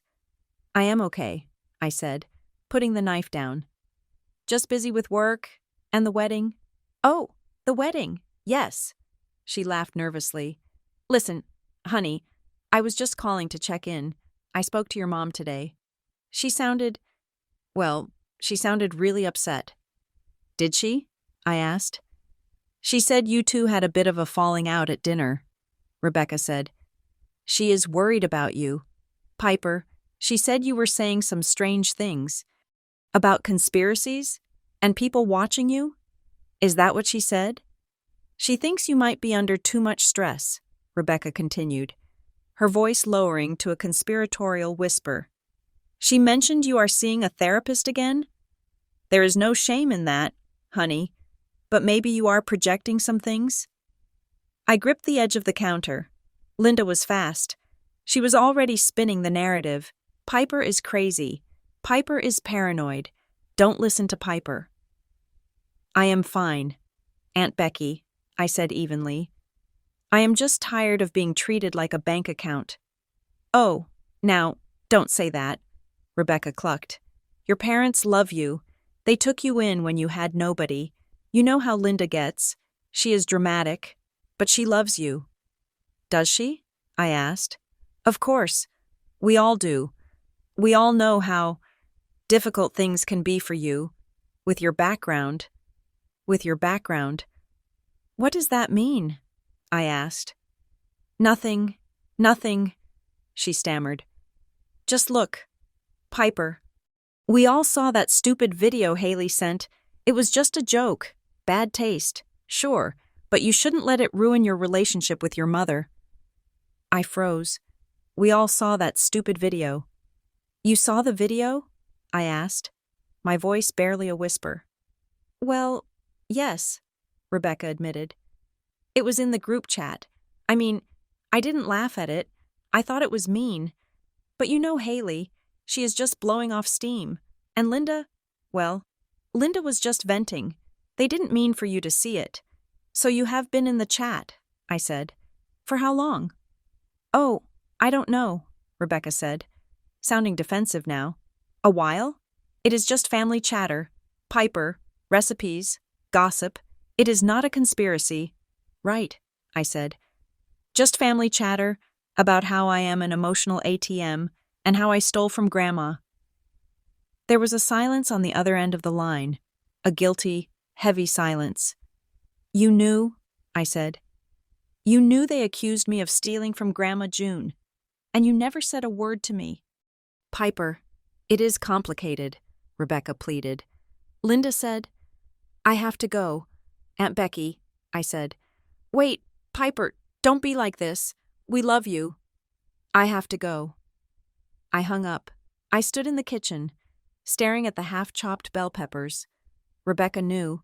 She was in the chat. She saw the mockery.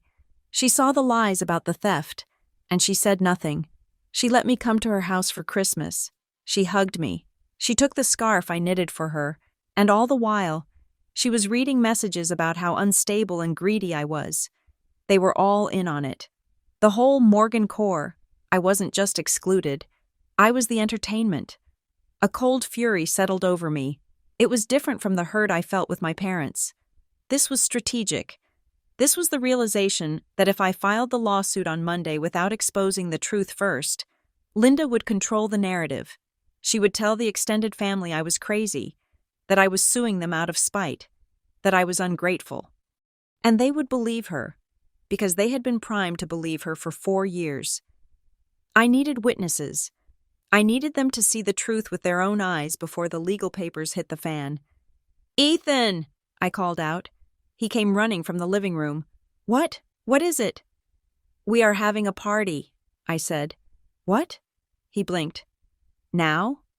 No, I said. Saturday night. We are inviting everyone. Aunt Rebecca, Uncle Dave, my cousins, and my parents. Piper, Ethan said slowly. Are you sure? You just walked out on them. Exactly, I said. They think I am erratic. They think I am on the verge of a breakdown. If I invite them to an engagement celebration, they will come. They will think I am trying to make amends. They will think the good Piper is back to sweep everything under the rug. And what are you actually going to do? Ethan asked. I looked at the TV in the living room. It was a large, flat screen mounted on the wall. I am going to show them a movie, I said. We sent the invites out that night. Digital invitations, cheerful and bright, engagement celebration. Join Piper and Ethan for drinks and appetizers this Saturday at 7 in the evening. We want to celebrate with our favorite people. I sent it to the extended family first, Rebecca replied instantly. Oh, honey, I am so glad you are feeling better. We will be there. Then, I sent it to Linda, Carl, and Haley. I waited. 10 minutes later, Linda texted, Linda, I knew you would come to your senses. We will be there. We love you. She thought she had won. She thought my need for approval had overridden my dignity. She thought the threat of disinheritance had scared me straight. Perfect. Saturday arrived with a menacing gray sky. I spent the day cleaning the apartment until it smelled of lemon and antiseptic. I arranged platters of expensive cheese and fruit. I bought good wine, but the real preparation happened electronically.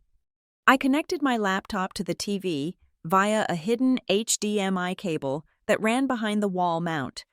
I set the input to HDMI 2, but kept the TV displaying a generic slideshow of photos on HDMI 1, pictures of me and Ethan, pictures of us with the family, happy memories, camouflage, on the laptop. I queued up the video file, Morgan_core_leak, MP4. I also prepared a slide deck, the screenshots, the text messages, the trust amendment. Okay, I said to Ethan, handing him the remote control. You keep this in your pocket. When I say the phrase family video, you switch the input to HDMI 2 and press play on the laptop spacebar. I got it, Ethan said. He looked pale but determined. He was wearing a nice button-down shirt, but his eyes were hard. Are you sure you can handle this? It is going to be a bloodbath. It is already a bloodbath, I said. I am just turning on the lights so everyone can see the bodies. The guests started arriving at 7. Aunt Rebecca came first, with Uncle Dave. She hugged me tight, smelling of heavy perfume. Oh, look at you. You look wonderful. I am so glad this whole misunderstanding is behind us. Me too, I lied, smiling. Come in, have some wine. My cousins arrived next, Sarah and Mike. They were Haley's age. They smiled at me, but I caught them exchanging glances. They were in the chat too, weren't they? They had seen the memes. They had read the jokes. Congrats on the engagement. Piper, Sarah said, a little too brightly. Finally, right? Finally, I agreed. By 7:30, the apartment was full of chatter, about 20 people. The air was warm, filled with the smell of warm brie and expensive cologne. Then, the doorbell rang. The room quieted down a fraction. Everyone knew who it was. I opened the door. Linda, Carl, Haley, and Tyler stood there. They were overdressed. Linda was wearing a sequined cocktail dress that was far too formal for a casual apartment gathering. Carl was in a suit. Haley wore a black dress and sunglasses, which she took off as she entered. Her eyes were red-rimmed. "Piper," Linda announced, stepping in as if she owned the place. She grabbed me in a hug that felt like a wrestling hold. "Oh, my baby. I am so happy we are all together," she whispered in my ear. "Thank you for fixing this. We will talk about the paperwork on Monday." She pulled back, beaming at the room. "Family unity. That is what matters." Carl clapped Ethan on the shoulder. "Good man. Keeping her straight." I felt bile rise in my throat, but I swallowed it down. "Come in," I said. "Drinks are in the kitchen." The next hour was a surreal performance art piece. Linda worked the room, telling everyone how proud she was of me, how she had been so stressed about the wedding, but now everything was perfect. She was rewriting reality in real time, cementing her status as the benevolent matriarch. Haley stayed in the corner, clutching a glass of wine. She looked terrified. She kept glancing at me, trying to read my face. I circulated. I smiled. I topped off drinks. I played the part of the happy bride-to-be. At 8:30, Linda clinked a spoon against her wine glass. Everyone, listen up," she called out. The room fell silent. Linda put her arm around my waist, pulling me into her side. I went rigid, but didn't pull away. "I just want to make a toast," Linda said, her voice trembling with manufactured emotion.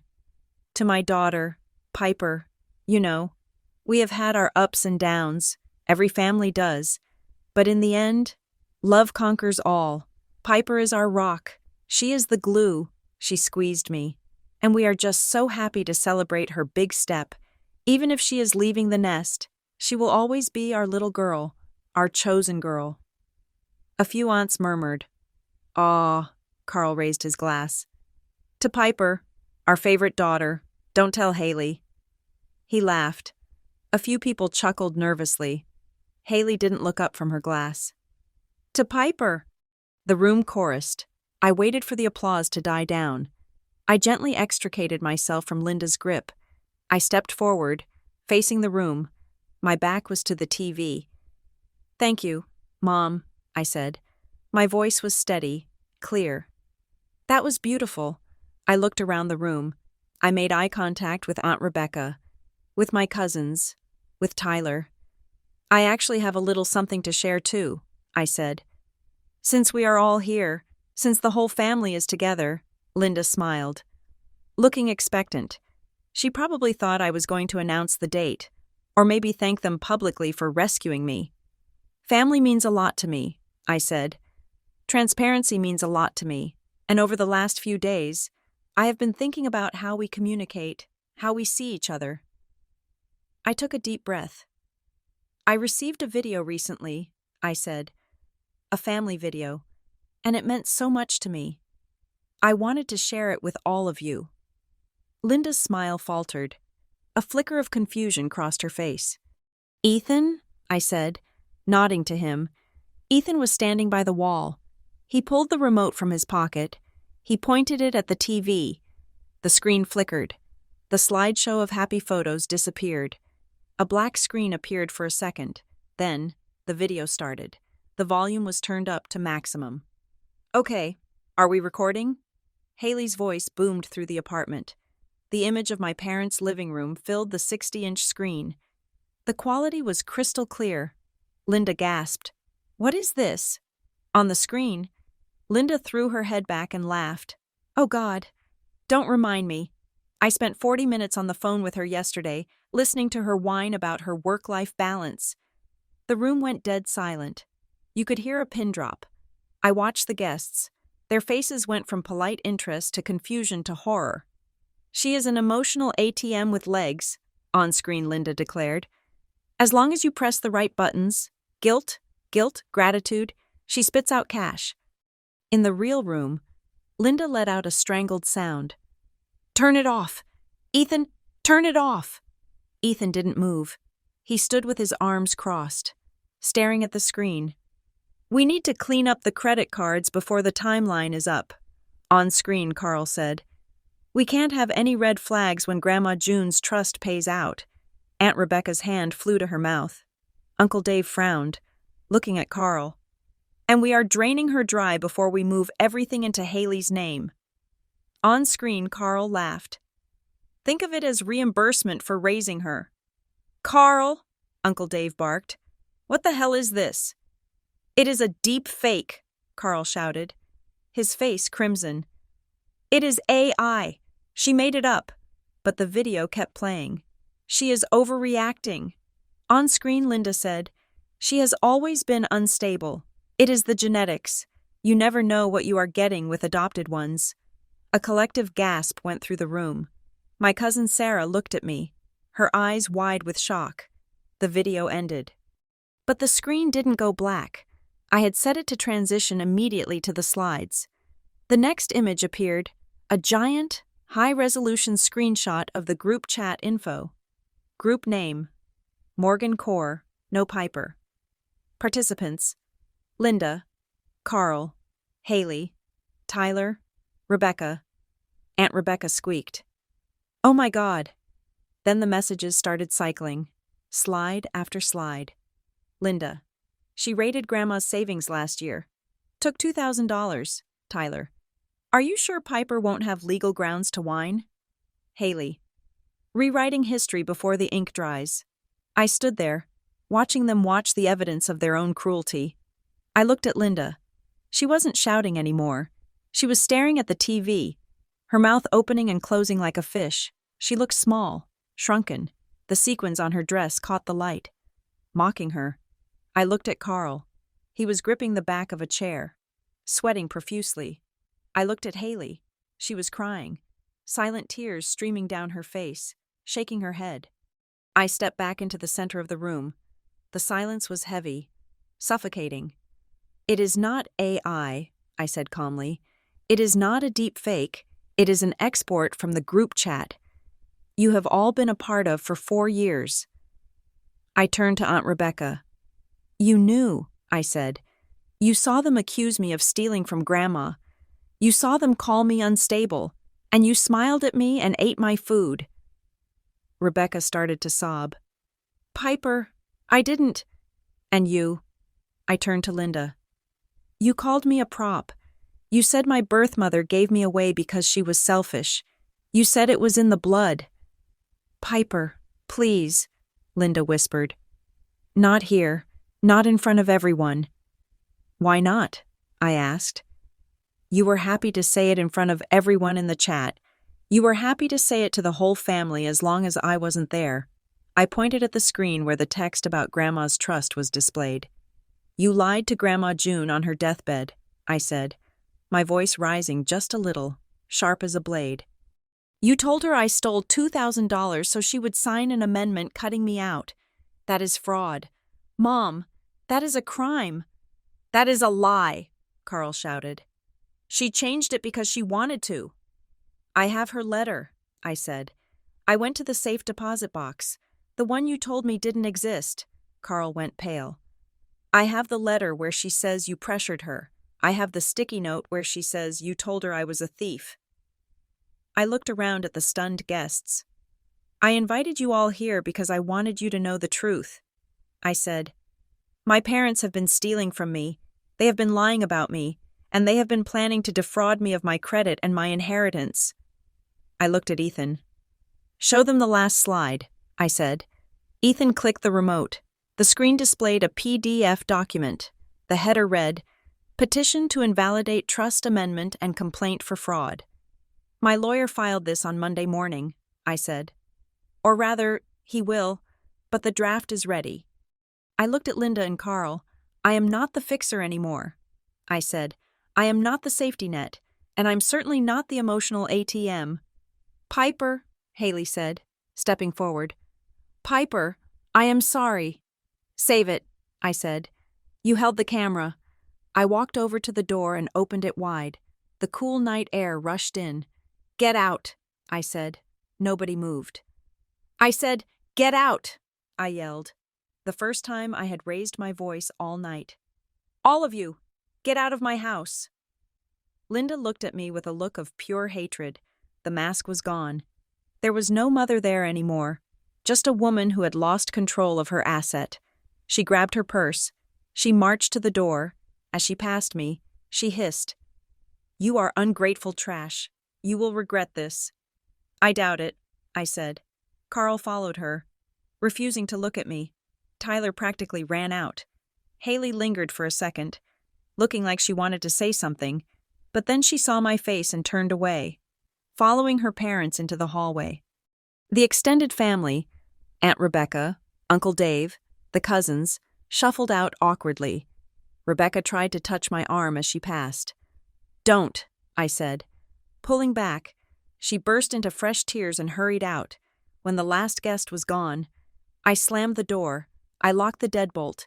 I leaned my forehead against the cool wood. The apartment was quiet. The TV was still glowing with the image of the lawsuit. I felt a hand on my back. Ethan. You did it, he whispered. Yeah, I said, turning around. I was shaking now, the adrenaline crashing. I did it. Are you okay? He asked. I looked at the empty room, the uneaten cheese, the full wine glasses left on the tables, the ruins of my family. No, I said, but I will be. I walked over to the table and picked up a glass of wine. I walked to the TV and looked at the chat log one last time. Morgan Core. No Piper. Goodbye. Morgan Core, I said. I drank the wine, and then, for the first time in a week, I laughed. It was a dark, jagged laugh, but it was mine. The silence in the apartment after the door slammed was heavy, final, but the echoes of the chaos lingered. I could still see the horrified faces of my extended family. I could still hear Linda's shriek of taken out of context, as if context could ever justify calling your daughter a financial utility. I stood there for a moment, my hand on the cool brass of the doorknob. My heart was hammering against my ribs, a frantic bird trapped in a cage. But my mind was startlingly clear. Are you okay? Ethan asked again, coming up behind me. I turned. I think so. I think I just burned the bridge. You didn't burn it, Ethan said, pulling me into a hug. You just stopped paying the toll. The fallout was immediate and messy. My phone, which I had unblocked for the duration of the party, lit up with messages from my cousins. Sarah. Piper, I am so sorry. I had no idea it was that bad. We just thought. Linda told us you were difficult. Mike. That was brutal, but you were right to do it. Then, a text from Aunt Rebecca. Rebecca. I failed you. I let them talk about you like that because I didn't want to rock the boat. I am ashamed. Grandma June would be proud of you tonight. I read that one twice. It didn't fix the years of complicity, but it was a start. Monday morning arrived with the cold precision of the legal system. Martin Keller filed the petition. In re, the estate of June Morgan. The battle lines were drawn. For the first 2 weeks, it was radio silence from my parents. No angry texts, no guilt-tripping voicemails, Their attorney, a man named George Vance, who had a reputation for being aggressive, sent a formal letter to Martin denying all allegations of fraud and asserting that the amendment to the trust was valid. But Martin was calm. "Let them posture," he told me over the phone. "They haven't seen the full discovery yet. They don't know we have the sticky note." Then, the cracks started to show. Haley. She had been the one sobbing in the corner at the party, the one who looked like she was being torn in half. I hadn't spoken to her since I told her to get out of my apartment. One Tuesday night, I received an email to my personal account. The subject line was blank. The sender was a Proton Mail address. Encrypted. Anonymous. Inside was a single link and a short message. "I can't fix what I did, but I can help you finish it. The password is your birthday." I clicked the link. It was a Dropbox folder. I typed in the password. It opened a trove of files. It was the complete export of the Morgan Core chat. But it was more than just the main chat. There were subthreads, direct messages between Linda and Carl that I had never seen. I opened a folder labeled February 2023. I started reading. February 12th, 2023. Linda. "She is lucid today. We need to get her to sign it." Carl. "She keeps asking for Piper. She wants to see Piper." Linda. "I told her Piper is working." "I told her Piper doesn't want to come." Carl. "Vance says we need a reason for the change." Linda. "I will tell her about the money, the withdrawal." Carl. "She won't believe Piper stole from her." Linda. "She is on morphine." Carl. "She will believe what I tell her. We just need to keep repeating it. Piper took the money. Piper is unstable." I felt a chill run down my spine that had nothing to do with the temperature of the room. This wasn't just mean-spirited gossip. This was a documented conspiracy to manipulate a dying woman. They admitted to isolating her. They admitted to fabricating the theft.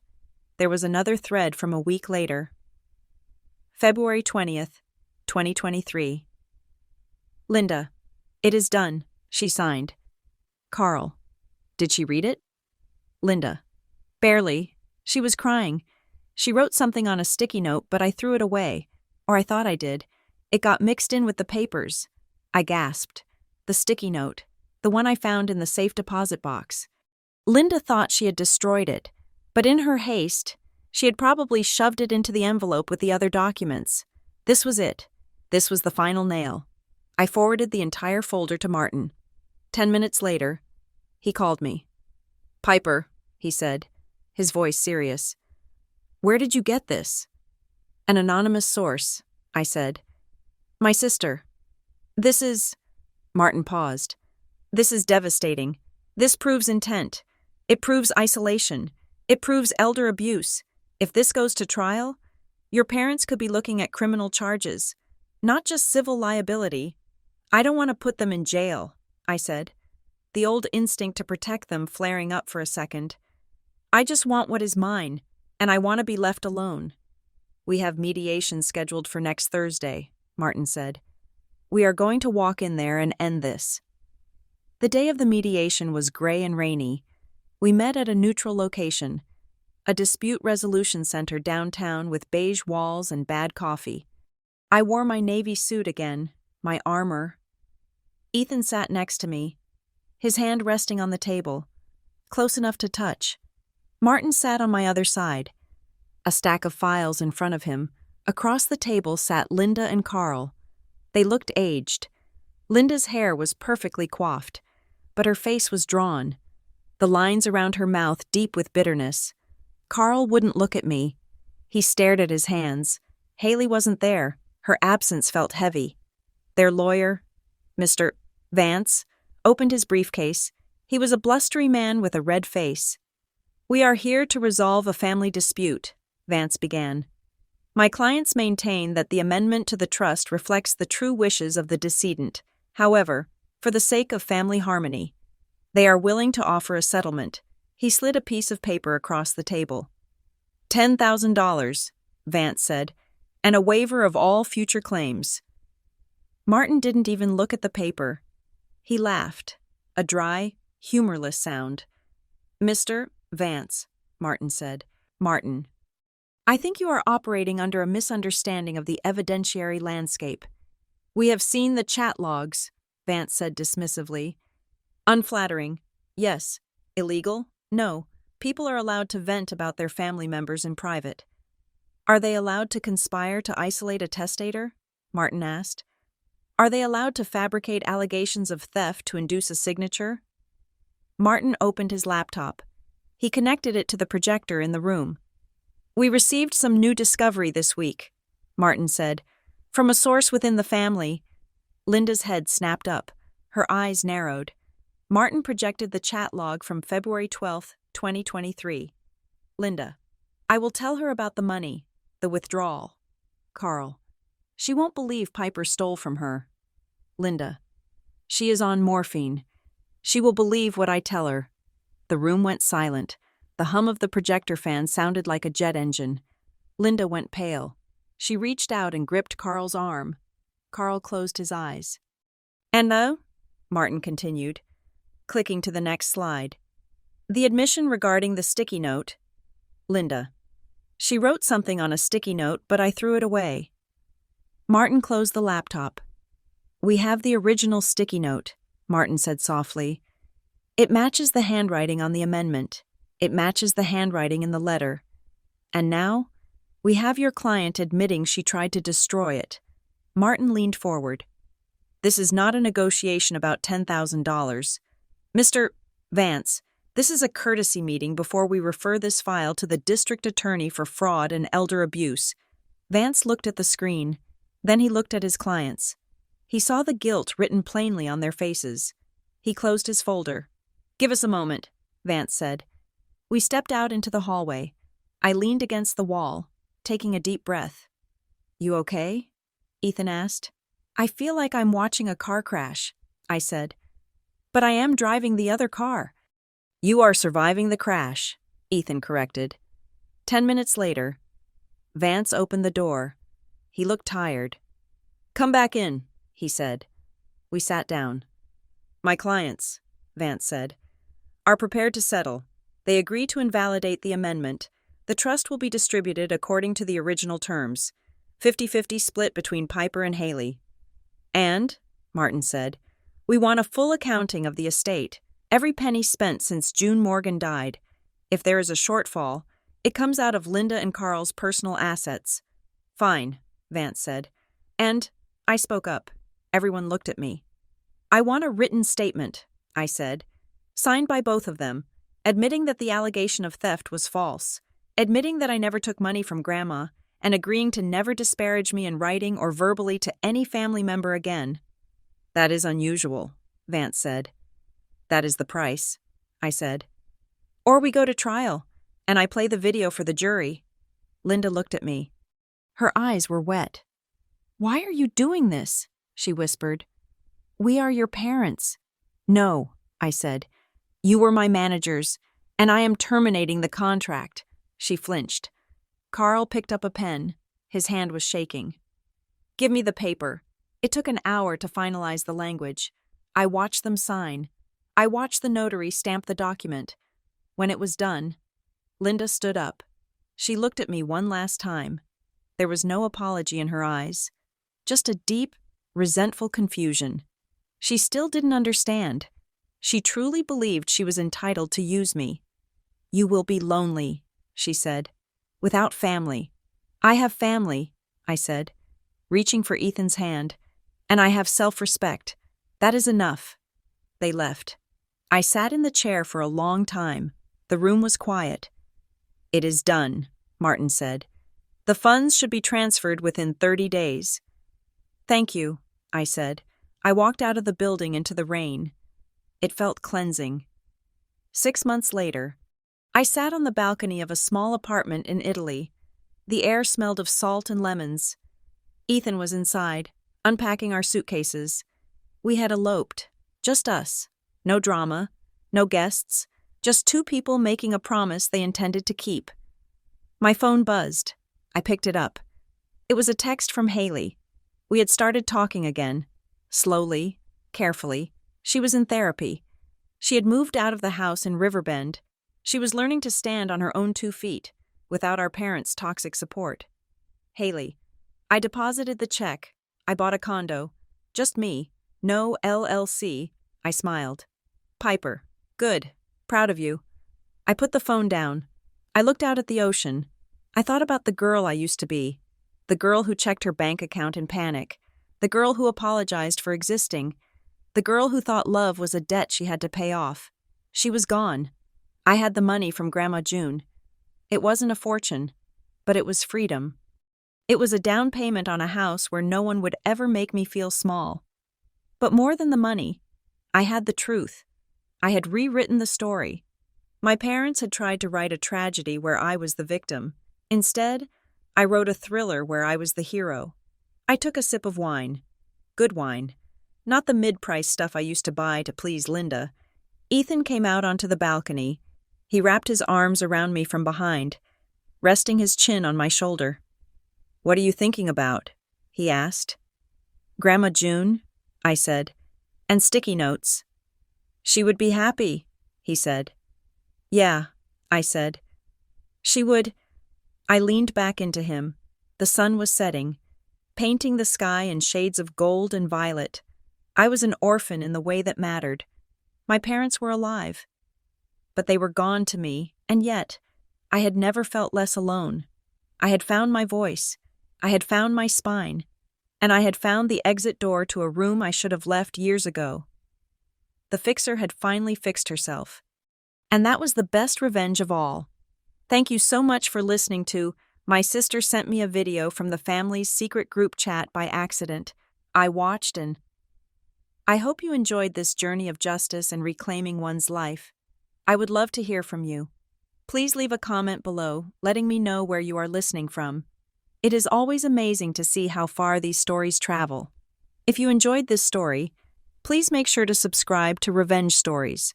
We have many more tales of drama, betrayal, and sweet, sweet justice coming your way. And finally, I want to know your thoughts. Do you think Piper did the right thing by cutting them off completely? Or was there a path to forgiveness? Share your opinions in the comments in English. I read every single one. Until next time, stay strong and trust your instincts.